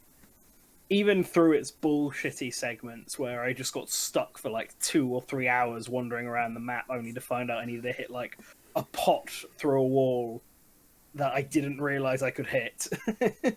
And I did That game hook it at wasn't a 2020 release, though, was it? I don't know. It was on Switch. Switch. Okay. This is why. So like, it came out on PC, I think, last year, but I don't know how many people actually played it Yeah. until the Switch version came out this year. Which is why I was hesitant about it, because I could have concluded Moon, because I really enjoyed Moon, but that was like that was the same thing. It was like a 1997 game, and Xenoblade Chronicles was like a 2010 game. That's why I had that thing at the beginning. Because otherwise, the brand new games that came out in 2020, the ones that literally had never been seen anywhere else, Paper Mario or Hyrule Warriors, I guess, for me, because I can't really think of any other game that came out. I mean, there were Doom Eternal, actually. Doom Eternal was really good.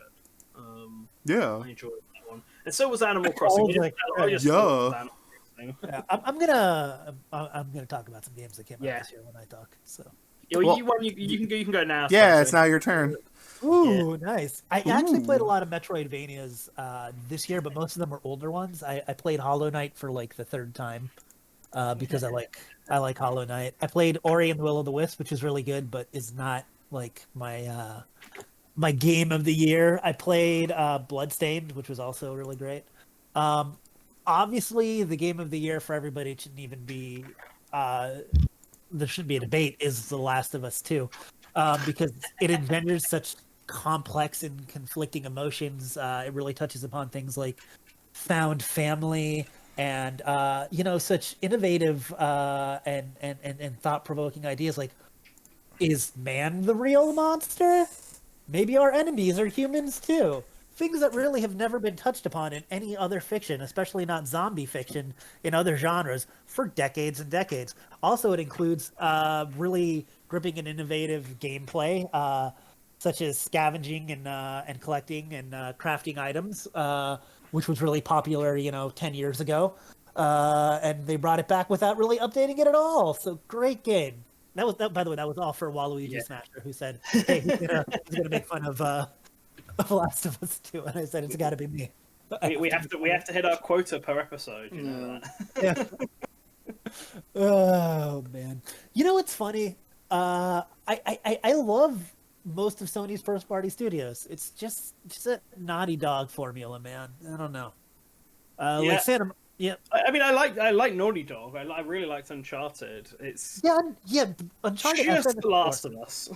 Yeah, really. Uncharted works better because it's not so self-serious, and because like it's strung together by these really fun action beats. Like where I would argue that The Last of Us is not that much fun to actually play, which I think is important for a video game. But hey, that's just me.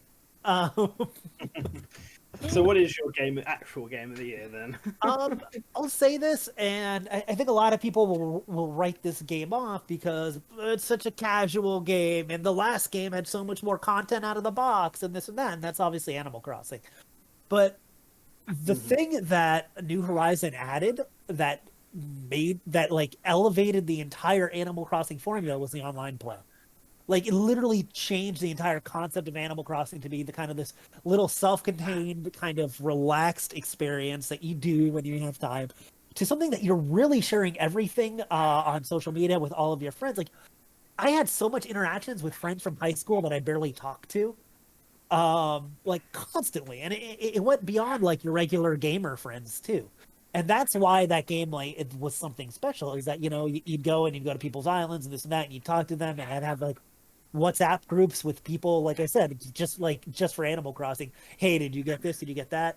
And yeah, New Leaf had, especially at the end of New Leaf's life, had more things, but between the terraforming and just the internet connectivity, like I had more fun with this Animal Crossing than any of them since the GameCube. It felt fresher to me. Also, the museum was really, really good. This is the first time the museum actually felt like someplace you'd want to visit and not someplace you just want to check off to be a completionist. So it was huge, man. I feel like 2020 dragged on so long that we don't really remember. But no other game had this sort of social impact in a long time, because it went beyond like something like Among Us obviously is huge on it's huge and Fall Guys, both on social media and with gamers and people that stream and watch streamers and stuff like that. But Animal Crossing had that crossover, man, where like you have random celebrities and people's moms and just like everyone is involved. It was a very unifying thing, and it was just such a nice, normal, calming experience in a year that was not that, you know. Yeah, I mean, Animal Crossing was a fantastic game for this year especially. I think for me it just fell into the same Animal Crossing trap of I eventually stopped playing it. Yeah, but I mean, you say that, but I also have stopped playing it. But I put like 120 hours into it. What do you want out of a game? Like something that you play forever? That's true. That's totally true. I also stopped playing Hollow Knight once I beat it. You know, like That is true. Very true. yeah. It kind of sucks though because I do hate that. This happened to every Animal Crossing game. Is that you're like I've never once complete because I don't time travel, so I've never once completed the fish or bugs because I just like after a while you just get bored of it. Yeah. I also felt like the villagers were a lot less interesting than they were in previous games. Yeah, they felt really copy and paste. Like a lot of the interactions are kind of similar, but like that's maybe because like I played the originals like on the N64 and then went to the GameCube, and like I've seen like a kind of like a progression of the animals are being less mean and more thought-provoking and interesting, like in Wild World where they had like these backstories and like information. Like in Wild World and New Leaf you'd find out that Red the Fox scammed Tom Nook, and in New Horizons you don't get that backstory from any of the other characters, which is That was disappointing. that was the weakest part to me were the actual villagers and the actual animals. They were just not as fun as they usually are. That we still don't have the cafe, which is crazy. But Yeah, I'm surprised about that. Ori was also really good, and I didn't actually play it in 2020 because I only downloaded it when I got my Game Pass. But Streets of Rage 4 is awesome. Man, that game is so good. Like sometimes a game just needs to be what a game is, and it's one of the best brawlers of all time. And it's funny because Streets of Rage 2 is such a classic, but it easily matches it for me. What a great game. Man, I can hear Isabel just yanking back there. Yeah, man. Sorry. So those are our 2020 games. So I guess now, forget looking back at that terrible year. Let's look forward at this year. That's definitely Let's look forward to this terrible year. Oh, jeez. Hey, we can only go up from this first week's. Fingers crossed. Hopefully. So, let's give some of our, I guess, what we want, what we think will happen this year, what we'd like to see. Because I think a big thing on 2020 is obviously, Colin, you said it was a good year for gaming, but there was definitely a lot more that was meant to happen last year. Oh, absolutely. A lot was pushed back. Yeah, that has been pushed back. And I feel like with the pandemic, it's obviously still, I'm in the middle of lockdown, the third one for my country. Because we're terrible at following rules, apparently, or listening to. We're in tier 4 right now. We're in tier 4 right now. That's my Boris. Man, we're in tier 5 right now. We're in tier. Would you like a cup of tea? Please have a cup of tea. So we are. Fingers crossed. Yeah. By this time next year, it's all sorted out and everything's fine. Yeah. So we should be seeing a lot of the stuff that was postponed from last year being released in this year, and then a lot of the stuff that was already planned for this year still going ahead as scheduled. Yeah. So 2021 is looking to be a pretty hefty year for video games. True, but it's very weird too because, and I kind of actually appreciate this, is that last year most companies decided to kind of drop the usual hype cycle bullshit, and they just showed off what was going to be ready in like 2-3 months, as opposed to like, yeah, coming December 2020 is gonna be, you know, the big boy game, and then it's like they would have to push it because it wasn't even close to done or anything. I'm a little worried about that with Sony in particular, because they dropped so many things like the new God of War Ragnarok and so many other games that are like Sony did a lot of 2021. that in their conference and their state of play, and then Microsoft just went completely off the fucking rails and said, "Here's a bunch of game titles. God knows when the fuck these are going to be ready." Like they don't even have a plan. They just dropped a bunch of logos and they said, "Yep." We got to show them something. Yeah, which is why it's so funny in retrospect. Remember during that time when people are like, "Man, like all these companies are announcing stuff and Nintendo's doing nothing," and it's like, since then Nintendo has released more games, like than anything that's come from those conferences alone. Yeah. Oh, where's Halo Infinite, Microsoft? What's happening Yeah. there? That was your big launch game. Fuck happened? Sony had a launch game that they had to delay to what, next month, March, with Yeah, Destruction launch All game. Stars. Yeah, like. And that, what's that name? The Kenna Forrester or whatever? Oh yeah, The- Kenna got, and Deathloop got delayed too. Yeah, like so many, like the ones that they were actually sure of were coming late 2020. I think Yep. only like 3 actually managed to 4 actually hit market. Oh yeah, Kenna Bridge of Spirits. That's what it was called. Yeah, Kenna Bridge of Spirits. By the way, that's one of mine that I'm looking forward to next year. I think that game. Yeah, looks I'm actually looking pretty cool. forward to that one as well. Yeah. But yeah, like right now I think companies are still kind of doing the same thing. We don't really have like a 2021 outlook. I think a lot of companies decided to play it smart and just kind of stay silent until they actually have something to show.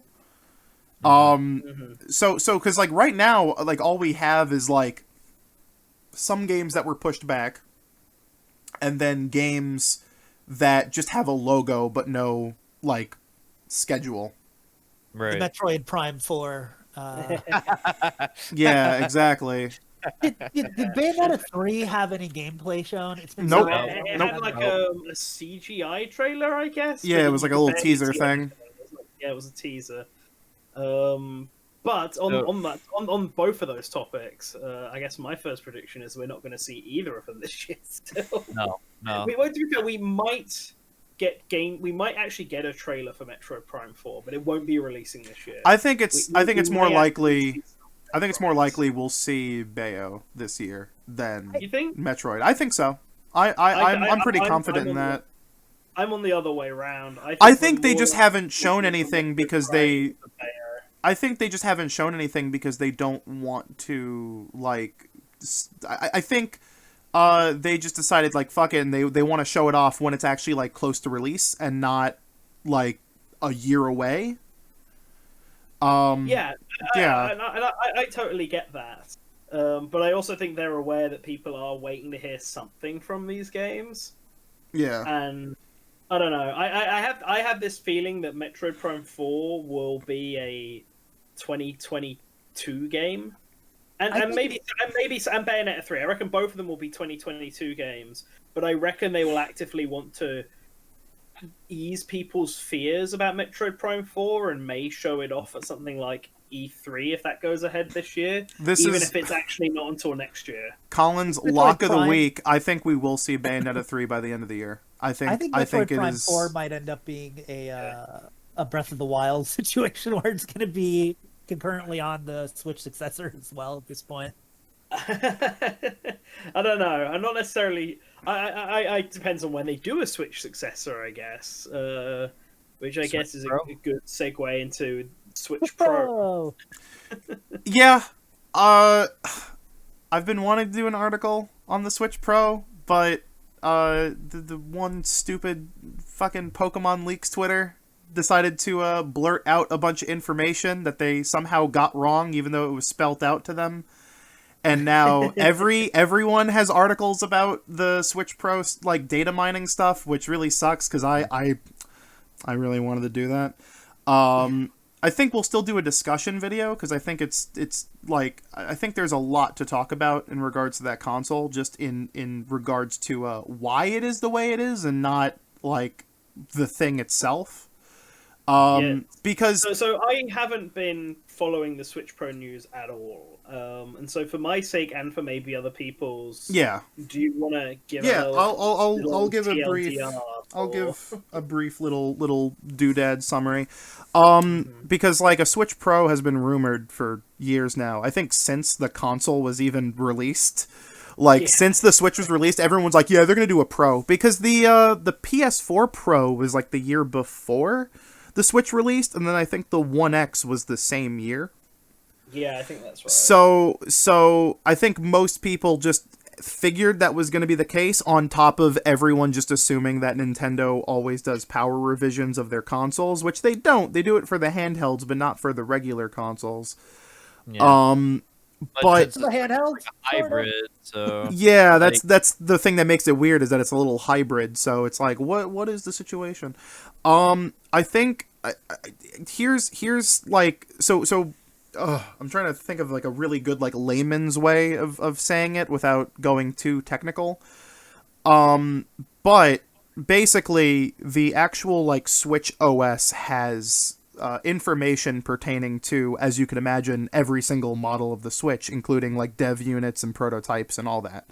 And starting with OS 9.0 and with 10.0 and 11.0, we've gotten more and more data strings pertaining to a new model of the Switch.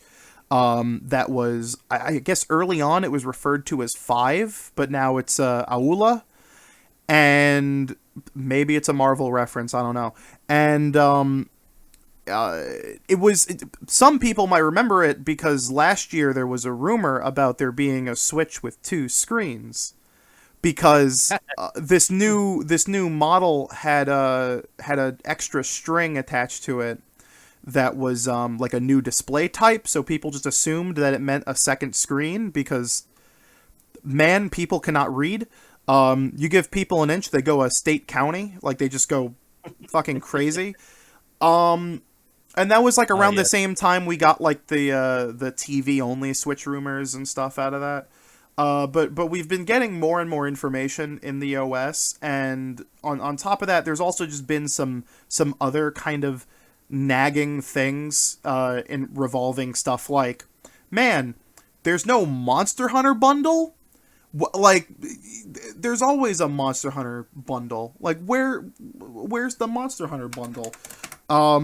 And it's leading, and also on top of the fact the fact that the thing was initially called 5, and Monster Hunter is releasing in March, which would technically be the start of the 5th year of the Switch, which I almost don't want to be the case because that's like too literal of a code name. That's like some Half-Life 3 confirmed level stupid bullshit. yeah. But you know, I mean, 2 years ago in 2019, Nintendo did a deal with Sharp to get some new displays to use in the Switch. Late last year, they actually moved manufacturing of the Switch to some Sharp facilities in Taiwan or Malaysia or something. Okay. Analysts and insiders have been saying a new Switch model might be coming. And it seems like the further more and more people have dug into the data mine, it seems like that string for a new display type is actually referring to a new dock, which would make sense because seemingly recently Nintendo discontinued the old dock. And if the rumor that the thing supports a 4K output is true, then yeah, it would need a new dock to actually like support a newer HDMI protocol to actually support 4K. But that's where we are right now in regards to those things. But like everything else we know from the data mine is just like it still has the same amount of RAM. It still has the same chip as the Switch Lite and V2. It seems like, and this is where we go into speculation, I think what they're doing is they're just going to do a quote-unquote new Nintendo Switch, and it'll probably run a bit faster, and it'll come with a new dock, and it'll probably look like visually distinct from the original model. but I think like it'll more or less just be just a hardware refresh. Like some people have been liking it to the new 3DS. I think it's gonna be more like when they did the N64, like again halfway through its life cycle, and they started doing the translucent color models, and they had the expansion pack, so games could run at like a slightly higher resolution. Mm-hmm. I think that's a way more accurate comparison to what this thing is going to be, because that's very disappointed. yeah, but like the idea though that people really want like a Switch Pro that's like a substantial jump in power is stupid. It's like it makes no sense from like a business or like a logistical standpoint. Well, here's But- the thing. Maybe not from that, but from a consumer standpoint, I can understand because when I'm playing something like Age of Calamity in co-op and the system is chugging, I mean, I would like just a little bit more processing power to get a game to be running at a stable frame Well, rate. the Like, I the system understand. running faster will do that. I just mean like I don't think we're going to be seeing games running at like PS4 spec. I don't care about that. I just want things to run Well, fast. then there you go. That's all you need. Finally, the new Nintendo 3DS XXXL. Yeah. It's the Switch but faster. What? That's really going to be it with like 4K output even if nothing is actually at 4K. Right. Why are people talking about like more powerful docks or something? I don't know. People talk So about all sorts of as nonsense. I said before, there is like a new display type and that would lead to apparently there's reference to like a Realtek like SoC being in this new dock. Which some people think means that like the dock will supply more power to the Switch, even though that's not how the dock works to begin with. So why the fuck would they change that? I think it's just that it's a newer chip that supports like 4K encoding, and it's really Dude, boring. that's, It's really it's like this is why I don't want to like talk about some of this stuff because it's so boring when it's actually explained. Like it's so like dull and it's not what people want to hear, but it's like no, this is the case. Like this is just what it's going to be. It's going to be a faster Switch. It's going to have a new screen that's probably going to be the same resolution, but it's a different screen. If you plug it into a 4K TV, it won't look as bad. And like it'll have good battery life and games will run a bit better. That's as long- Audio in the chat just said with the new Switch Pro we'll be able to not watch Netflix in 4K now. yeah. As long as it doesn't do the same shit that they did with the new 3DS, where they put new Nintendo 3DS exclusive games Well, on 3DS. well, that's the thing. They're using the same chip as the Switch. Okay, so like that's so fine. they like even if they fully clock it out, like there's like not a possibility at all of that happening. So I'm expecting like newer games to have a label that says with 4K support. Yeah, or like On the like a left-hand 60 corner. FPS mode or something for on the Yeah. Pro. That's So yeah. I More guess. RAM. Yeah, Yeah. more RAM. I guess for like my predictions is, so I get the feeling we're gonna get more Pokemon news. We'll have Pokemon Snap, and they'll tease drop maybe the Gen 4 remake that everyone's been talking about. I don't know if that's gonna happen, but I do know that a new Pokemon makes sense because they're on a contract for every 2 to 3 years. So a new mainline series game probably will be announced. It's Breath the of the Wild anniversary 2 after all, so Breath of the Wild and Zelda 35th anniversary. I know that's gonna happen. They're gonna probably do some wacko shit. Please don't do the whole like it's ending in March again. Please don't do that. it's happening. Course. It's Four Swords Yeah. anniversary is Four back, Swords, and yeah, it's- Four Swords of anniversary. Oh man, I and it's hate gonna that. be a year. It's gonna be a year, and that's all you get.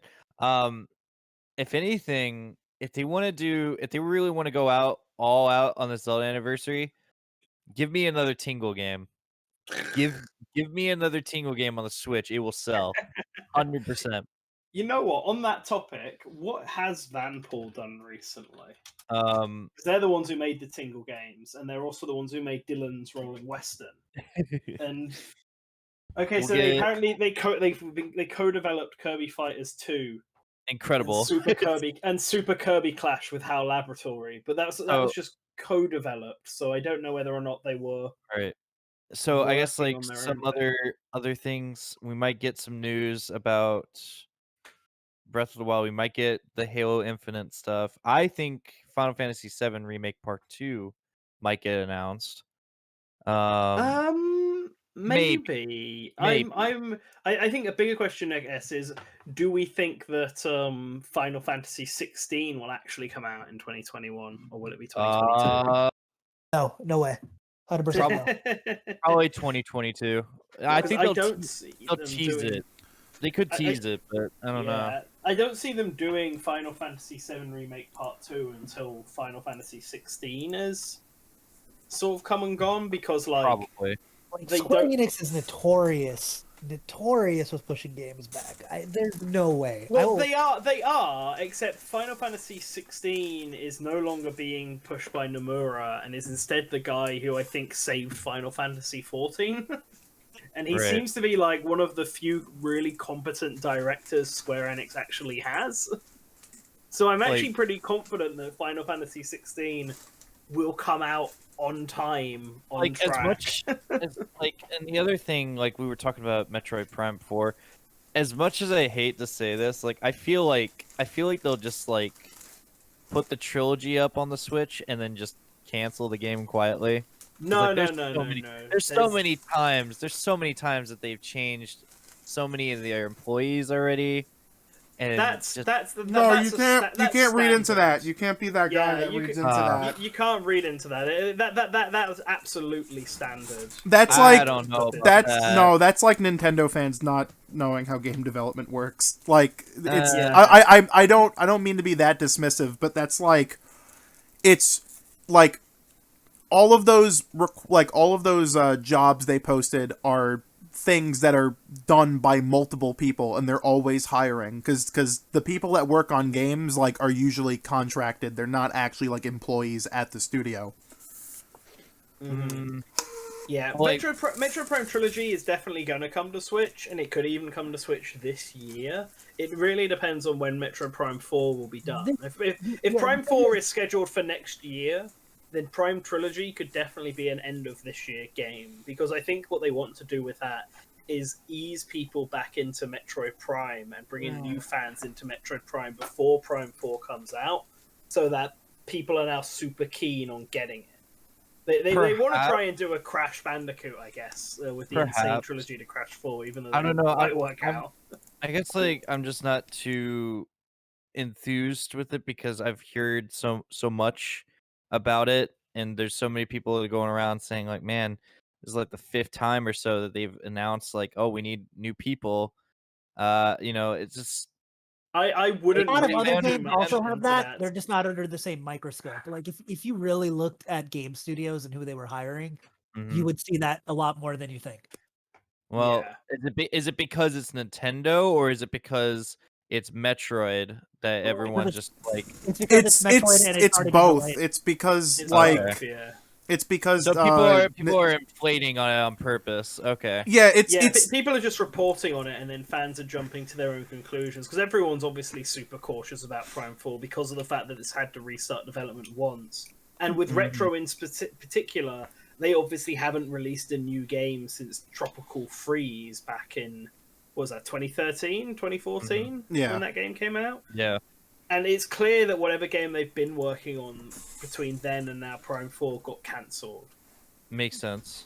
So Yeah. people are just cautious about Retro Studios not actually being up to snuff to get Prime 4 done. And so when they're seeing them hiring all these new people, the instant assumption they inflate is... it and Yeah. like, oh, okay. So Stuff's that's going just bad. what I've been reading into. Okay. Yeah, no, I can see that. it really is like the fact that Nintendo has like such a cult of personality around them that when they when they do anything that literally any other business does, like completely bog standard and people usually ignore, like for some reason it's a big deal. That's why like whenever Nintendo updates like the CSS for the Direct page, like every other week, dude. like people are like, "Oh, there's a Direct coming this." It's like, no, it's just, it's whatever IT guy behind the scenes just like making sure their plugins still work. I remember this one time they accidentally like on the CSS menu or whatever, they accidentally removed the logo for Nintendo Direct, and everybody on Twitter was blowing up that Directs are gone. I don't even know how people like I want to know who the hell is like, first off, going to Nintendo's Direct website. Like because They have so much free time. I work for I work for a all in the Nintendo house. website, and I've never gone on Nintendo.com for anything, for any reason. That's the thing. I need you guys to do this sort of news, because then I won't jump to these conclusions. You need to tell me, like, oh no, Metroid Prime, it's fine, everything's fine. You gotta reassure me. Okay. Yeah. I'm not going to say everything's fine because I don't know it's fine. I'm just saying that the Yeah. fact that they're hiring yeah. Reddit. Well, here's So- the thing. Here's the thing. If Source sorry. Gaming says it's fine, at least then I'll be a little bit more optimistic. There you go. We're saying it now. I mean, the chat has talked about it, has mentioned it as well. A big thing with Retro specifically is that they publicly are try and hire people through Twitter Yeah. rather than using actual okay. dedicated job sites or LinkedIn. Makes sense. And Right, so people okay. see those hires more than they see it for other companies. Right. Here's a perfect example. I just went to id Software's website and I clicked on the career page and it says like engine programmer. So like if this was like a Nintendo thing, people would be like, they don't have anyone making the engine for Doom? Like, it's like that same, like, no, there's like several people who do this, and they're just looking for someone else to come on board. Right. You've seen the credits of, well, no one watches the credits of games, but you've seen the credits of games. There's like 32 quintillion names, 32, yeah. 50 several people, and then there's like a special thanks, and then like, okay, Reginald, all right. Yeah. Yeah, so that's the thing. Metroid Prime 4 is in development. I would be very shocked if they cancelled it. The very fact that they stopped it once and put it to a new development studio to do means that even if Retro is in dire states, which I don't think they are, they would just probably do that again. They would get another studio to work on it because they know people want Metroid Prime 4, and clearly, I feel I say clearly, but I feel like from what I've heard is that when the Switch started, they really wanted to bring Metroid Prime back and put together like an entire campaign plan to really push Metroid Prime and make it a million seller. And it's just been delayed constantly because Prime 4 had such development issues. I think it's just an issue that like the hype cycle of games is now like so fast, and games have such like little shelf life that people just automatically assume that if they don't see a game in like a year or something, that it automatically means like, oh, it must be like dead in the water and like canceled, because people were doing the same doom and gloom thing for like Shin Megami Tensei 5, which I didn't get, because the meme with Atlas is that they always took like 3 or 4 years to make a game. So it's because it's E3 and winning E3, like literally, and I'll actually put this one squarely on the feet of Sony's press conferences. Because people for years are like, Sony's winning because Sony plays like 5 minutes of a trailer and gameplay of a game that, for like 5 years in a row, like how many years did we see like Spider-Man? Yeah, like 4 years in a row. Fantasy 7. Yeah, so we're used to getting like the same basic information over and over again. Nintendo, and this is actually not a fault of Sony, and I would say laying the blame at Sony, but it's not really Sony's fault. It's just like how Sony does their marketing, and then we expect other companies like Nintendo to do that, but Nintendo only shows you gameplay of a game that's going to come out like within 6 months. Yeah, so that's been Nintendo's strategy. Here's another thing I really wish we went back to, because like when I was a kid, like SNES N64 age, like you had to look at the magazine and like like barely any footage like on TV or like at your library or whatever, and you would have to wait, and there's nothing more than just that. You get that one little bit, and then you have to wait a couple of years or so until you get anything from that.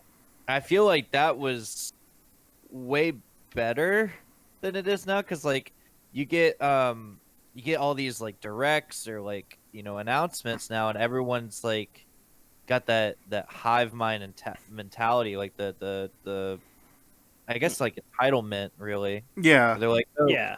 where's the game now? It's been 6 months. Like it's that access to Yeah. information thing. Before, people Yeah. had to wait, and people had no idea about how any of this stuff worked behind the scenes, Right. because they could only rely on what magazines do. Nowadays, between leak culture, social medias, Reddits, reset errors, all that, and then companies easily accessing stuff, people don't Right. have to wait. There's no set time. With magazines, you knew there was going to be like one a month, usually at the start of the month. So you had a time to wait to get all the news. Mm-hmm. But with like Nintendo Directs, there is no set time on when they might happen. People like to speculate, oh, well, there's one every quarter now. But even that, starting from last year, hasn't been the case at all.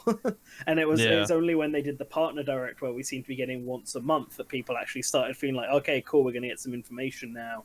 People were a little calmer, but only obviously not the ones who wanted Nintendo information, because that was still up in the blooming air.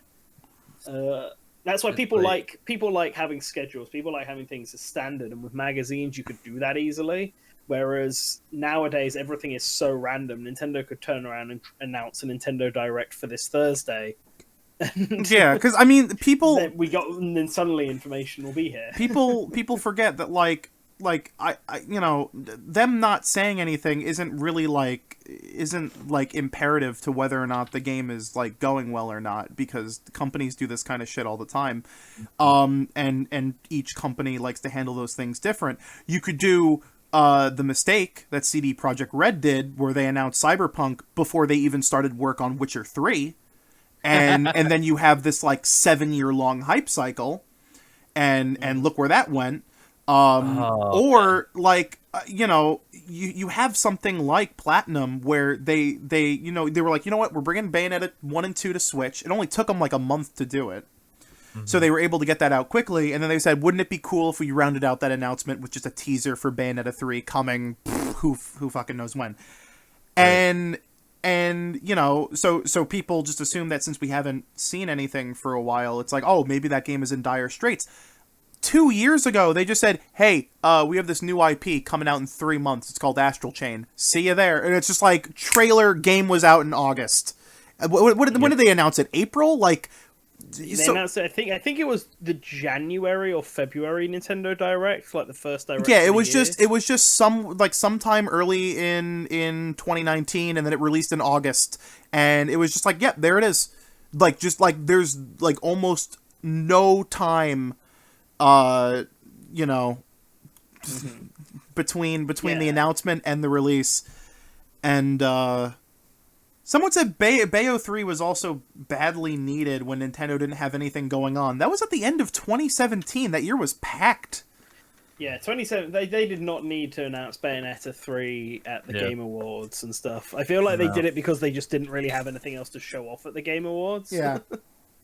So I do think like them announcing Breath of the Wild 2 was a little early, but that's maybe that's just my thought process. Yeah, I don't necessarily mind Breath of the Wild 2, just because I think they were pretty open about the fact that like they didn't even give it a speculative release date, but at least they showed something, unlike with Prime 4 and Bayo 3. Right, they showed something, yeah.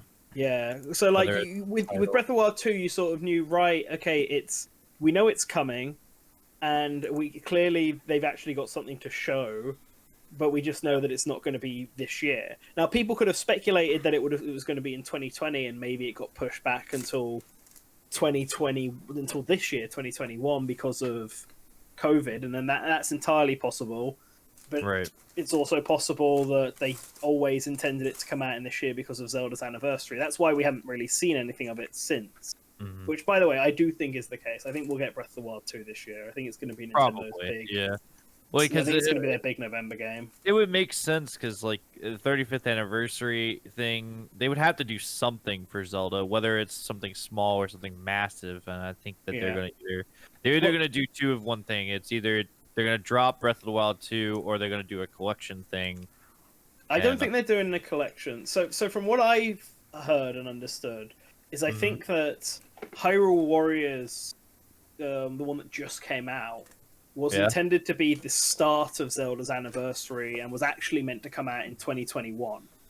Okay. But the reason that it came out in 2020 is because 3D World was meant to be the big Mario game for his anniversary, and that had to be delayed because of COVID. Whereas Hyrule Warriors was actually finished already, and they were just sitting on it waiting for it to kick off.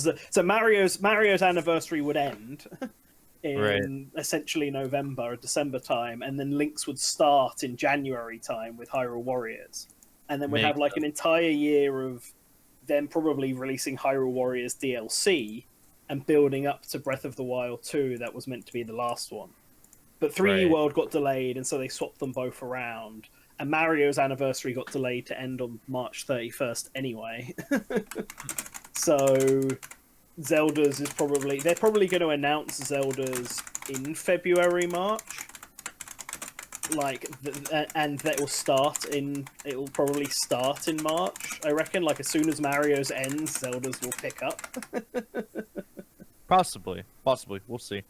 But yeah, like I think that's what their intention is. We'll get some sort of anniversary game. Like I could see Four Swords coming back. They did it for the last two anniversaries. Four Swords Adventures remake on Switch would be amazing. I mean, that would be incredible. I'd rather that than the Four Swords anniversary game for the third time.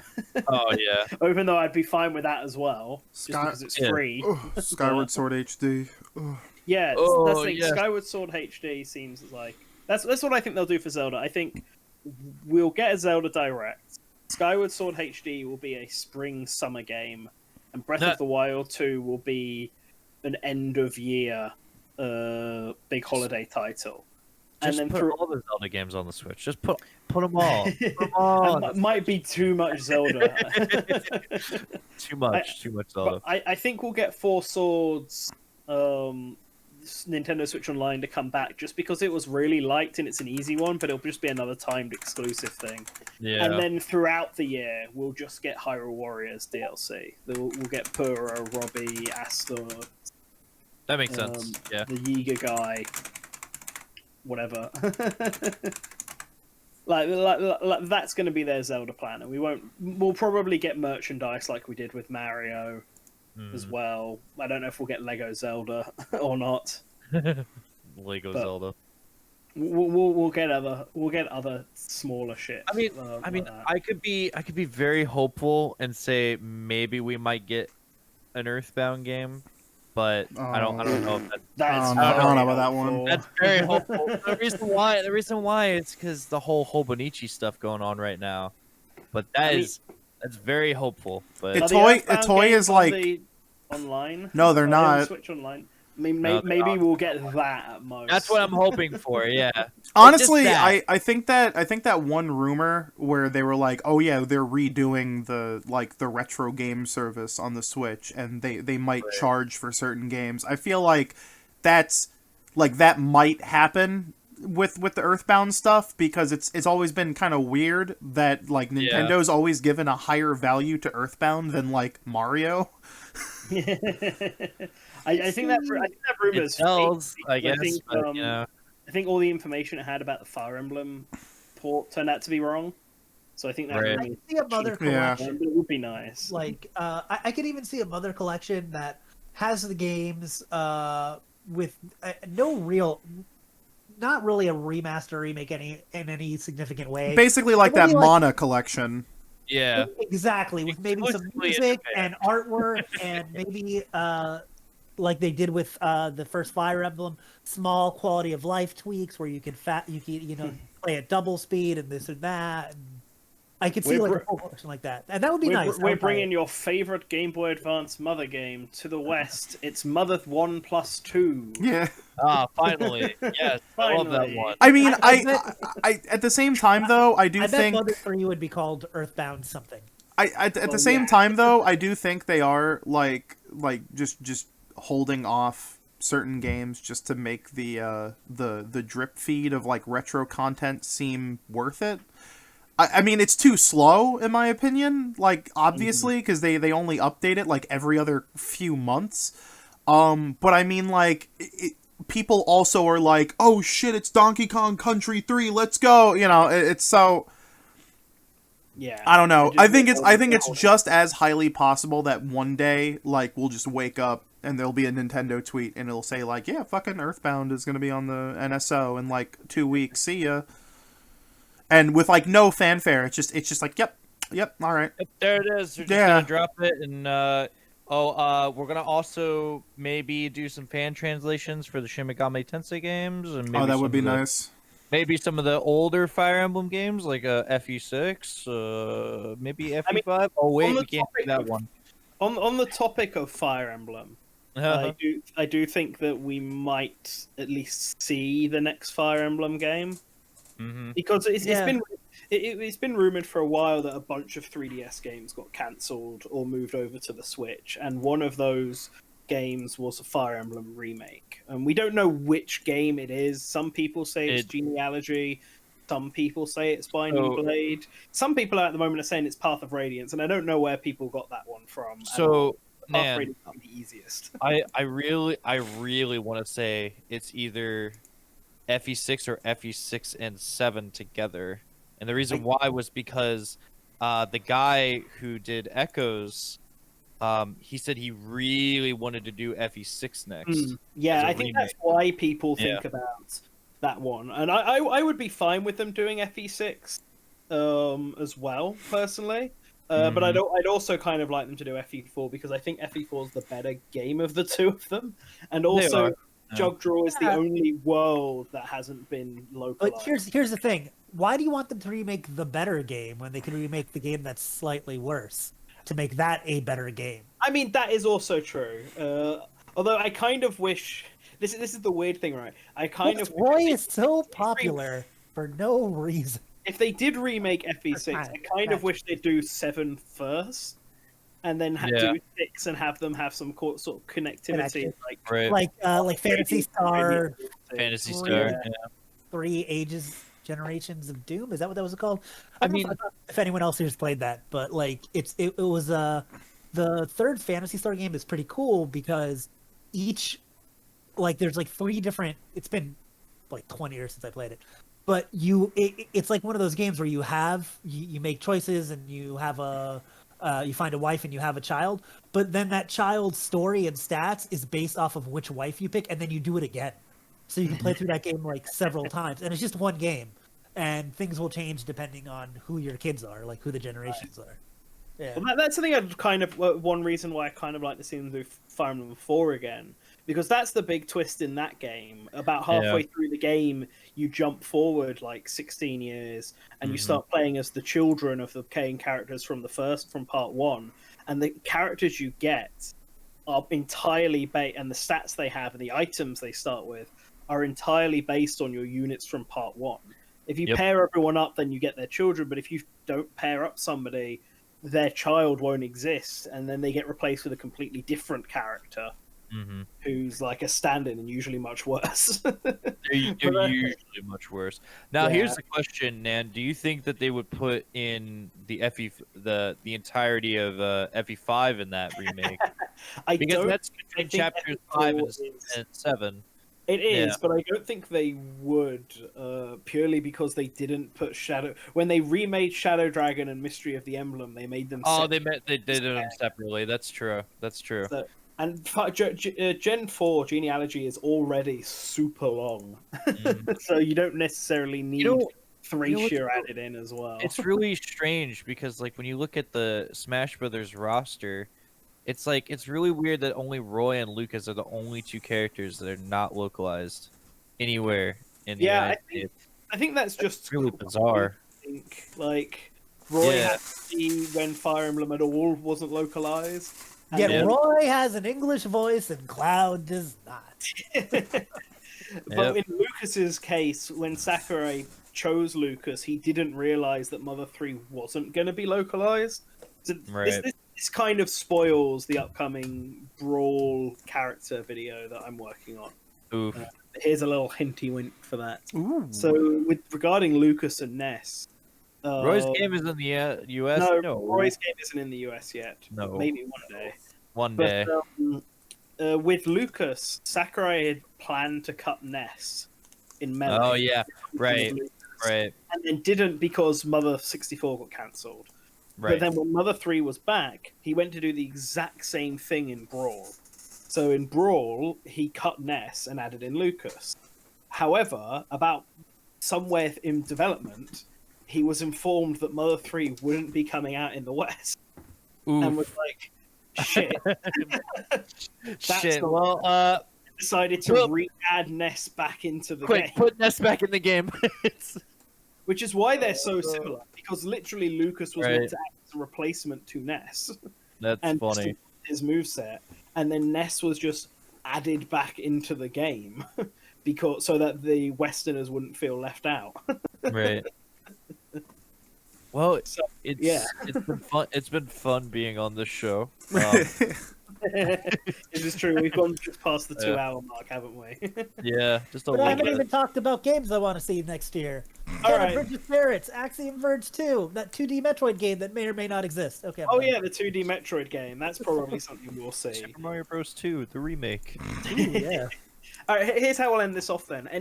Each of us can give one final prediction of something we think will happen. Not necessarily, it can be a want, but I think more of a prediction of something that we will see. A game that could be announced, a service that could be announced, whether E3 will go ahead or not, anything to do with anything. Well, I'll just start and say I was You saying start. Metroid 2D Metroid, and I think it's one of those situations where there's so much smoke that there's got to be fire. I think it exists, number one. And I think it's coming. I think it'll be a brand new game, probably by Mercury Steam, because what have they done?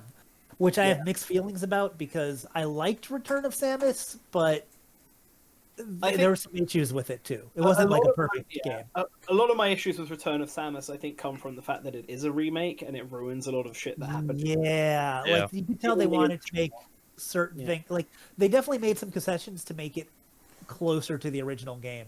So maybe when they have their own game, it'll be better. I really liked the abilities that what did you call them? They were, I don't remember the different abilities you had, the different visors and Kozo. stands. I can't remember what they're called, the Kozo abilities. Yeah, but they were cool, and I felt like they were optional things. Like, oh, if you want to walk around and use a visor that helps you find hidden walls, you can do that, but it's not necessary. You can just go explore on your own. My biggest problem with that game was actually the counter. I felt like the counter made combat not flow very well. But I mean, I'm really looking for. I like Metroid. I like Metroidvanias. I think it's going to happen. I think this is the year for that. And you said E3. That's interesting, man. I don't know. I think E3 will be back, but it'll be different, man. I don't know. Interesting. E3 digital. I guess I'll go next, and I'm gonna just go out and outright say it. Zelda 2 remake. Oh wow. Hell yeah. Just saying, because like I heard Miyamoto said something. He's like he's really interested in maybe doing that, and I was like, huh, okay. Yeah, I Go think if for they it. wanted to remake any game, I think Zelda 2 being so different. Zelda 2 is probably the most, in my opinion, besides Majora's Mask, the most unique Zelda. It's combat. Like I played it for the first time. Well, the second time, not the first time. Second time last year, and I didn't remember it being so much of a challenge, and it felt really good to like put in all that work to kill Firebird and the last boss, Shadow Link, and I didn't do the whole jank kill where you get on the left hand corner of the screen, you just crouch stab. I didn't do that. I fought him like a real man. Now you said E3. I think the internet has kind of proven we don't really need E3, but it'd be really cool nonetheless to still have it. But I reckon they'll try and come back with something, but they yeah. might get superseded by. Here's my prediction: if they have an event, I'll go, and no one else from Source Gaming will go with me, and I'll have to do all the coverage myself. No. Oh, Spazzy. It'll be fine. There'll be like nobody there, so it'll be really easy to cover. Really? It won't Great. be no one else from Source Game. It'll be literally nobody. I can enjoy all the stuff I really like from E3, like the food trucks that are right outside. That's about it, man. I'll be honest. That event's a lot. So, for my prediction is, I think we'll see the next Kirby game. I think that that's finally time, and I think it's going to be a 3D Kirby game. Finally, no, not like Air Ride. They're finally going to take the plunge and make a 3D platformer adventure Kirby game with full Z-axis exploration. It'd be a first for Kirby. It would, and I think that's the thing. Like, Kirby right now has hit that stale point again. Like, Return to Dreamland was great because there was such a big enough gap between that one and, I guess, Squeak Squad. But even then, that one and the last console Kirby game, which was Dream 64 at that time. We didn't touch on it, but this year is an anniversary year for 12 million games. Yeah, I know. It's Zelda's, Metroid's, Kid Icarus's, Castlevania, Castlevania's, Kirby's, Pokemon's. Yeah, I'm gonna say that we'll see Sonic's another one that I think we'll see as well this year. But Kirby's my prediction. In that, I think 3D Kirby. It's time. This is what Mega Man Legends. I'm gonna say that we're gonna see a new console Castlevania game. I don't think it's gonna be like great or huge. I think it might be a 2D game, but I think Konami's been ramping up their game development. They've been doing more things, and Castlevania is larger than it's been in years without having any real games. Due to Smash and due to the Netflix show, and it's just so visible right now. That I think we're gonna. I mean, I'll be honest. It's probably just gonna be a mobile game. But bring that mobile game they made to consoles. That's what they should probably do. I would play it if it was on consoles. Hell, yeah. But I have a feeling we'll see something. My kind of wish that I don't really think is gonna happen is something for Kid Icarus. Anything. All right, and Colin, end it off. What's your 2021 prediction? Crisis 2 remastered. Interesting. Well, that's it. That's all I got. No Cyberpunk 2. Okay, understandable. Nope. Just Crisis 2 remastered. Okay. All right then. Well, I guess in that case, it's wrapping up time. So Thank you everyone who joined us for the last 2 hours, and thank you Orange for joining us for this episode. Why don't you let the good people know where they can find you at? Yeah, you can find me at the Twitter page, the Funny Bird website at orangeisborange.twitter. You can find my Twitch channel with the same name if you want to see me play games and be stupid. Have a great day. Excellent.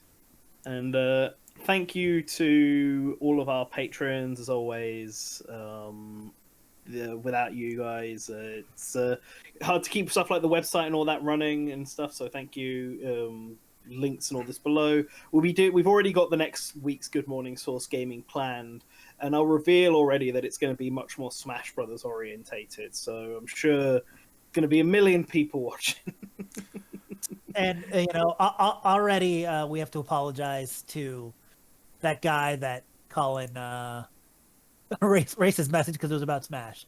For next week, not for this week though. Yeah, he was spamming hashtags. He's not a real person. Oh, okay. He's not a real human. Get him out of here. Get him out of here. Screw that guy. All right. Come back next week and spam all the hashtags you want. Well, probably not that either. See you later, game assassins. See you, everyone. Have a Cheers. great day.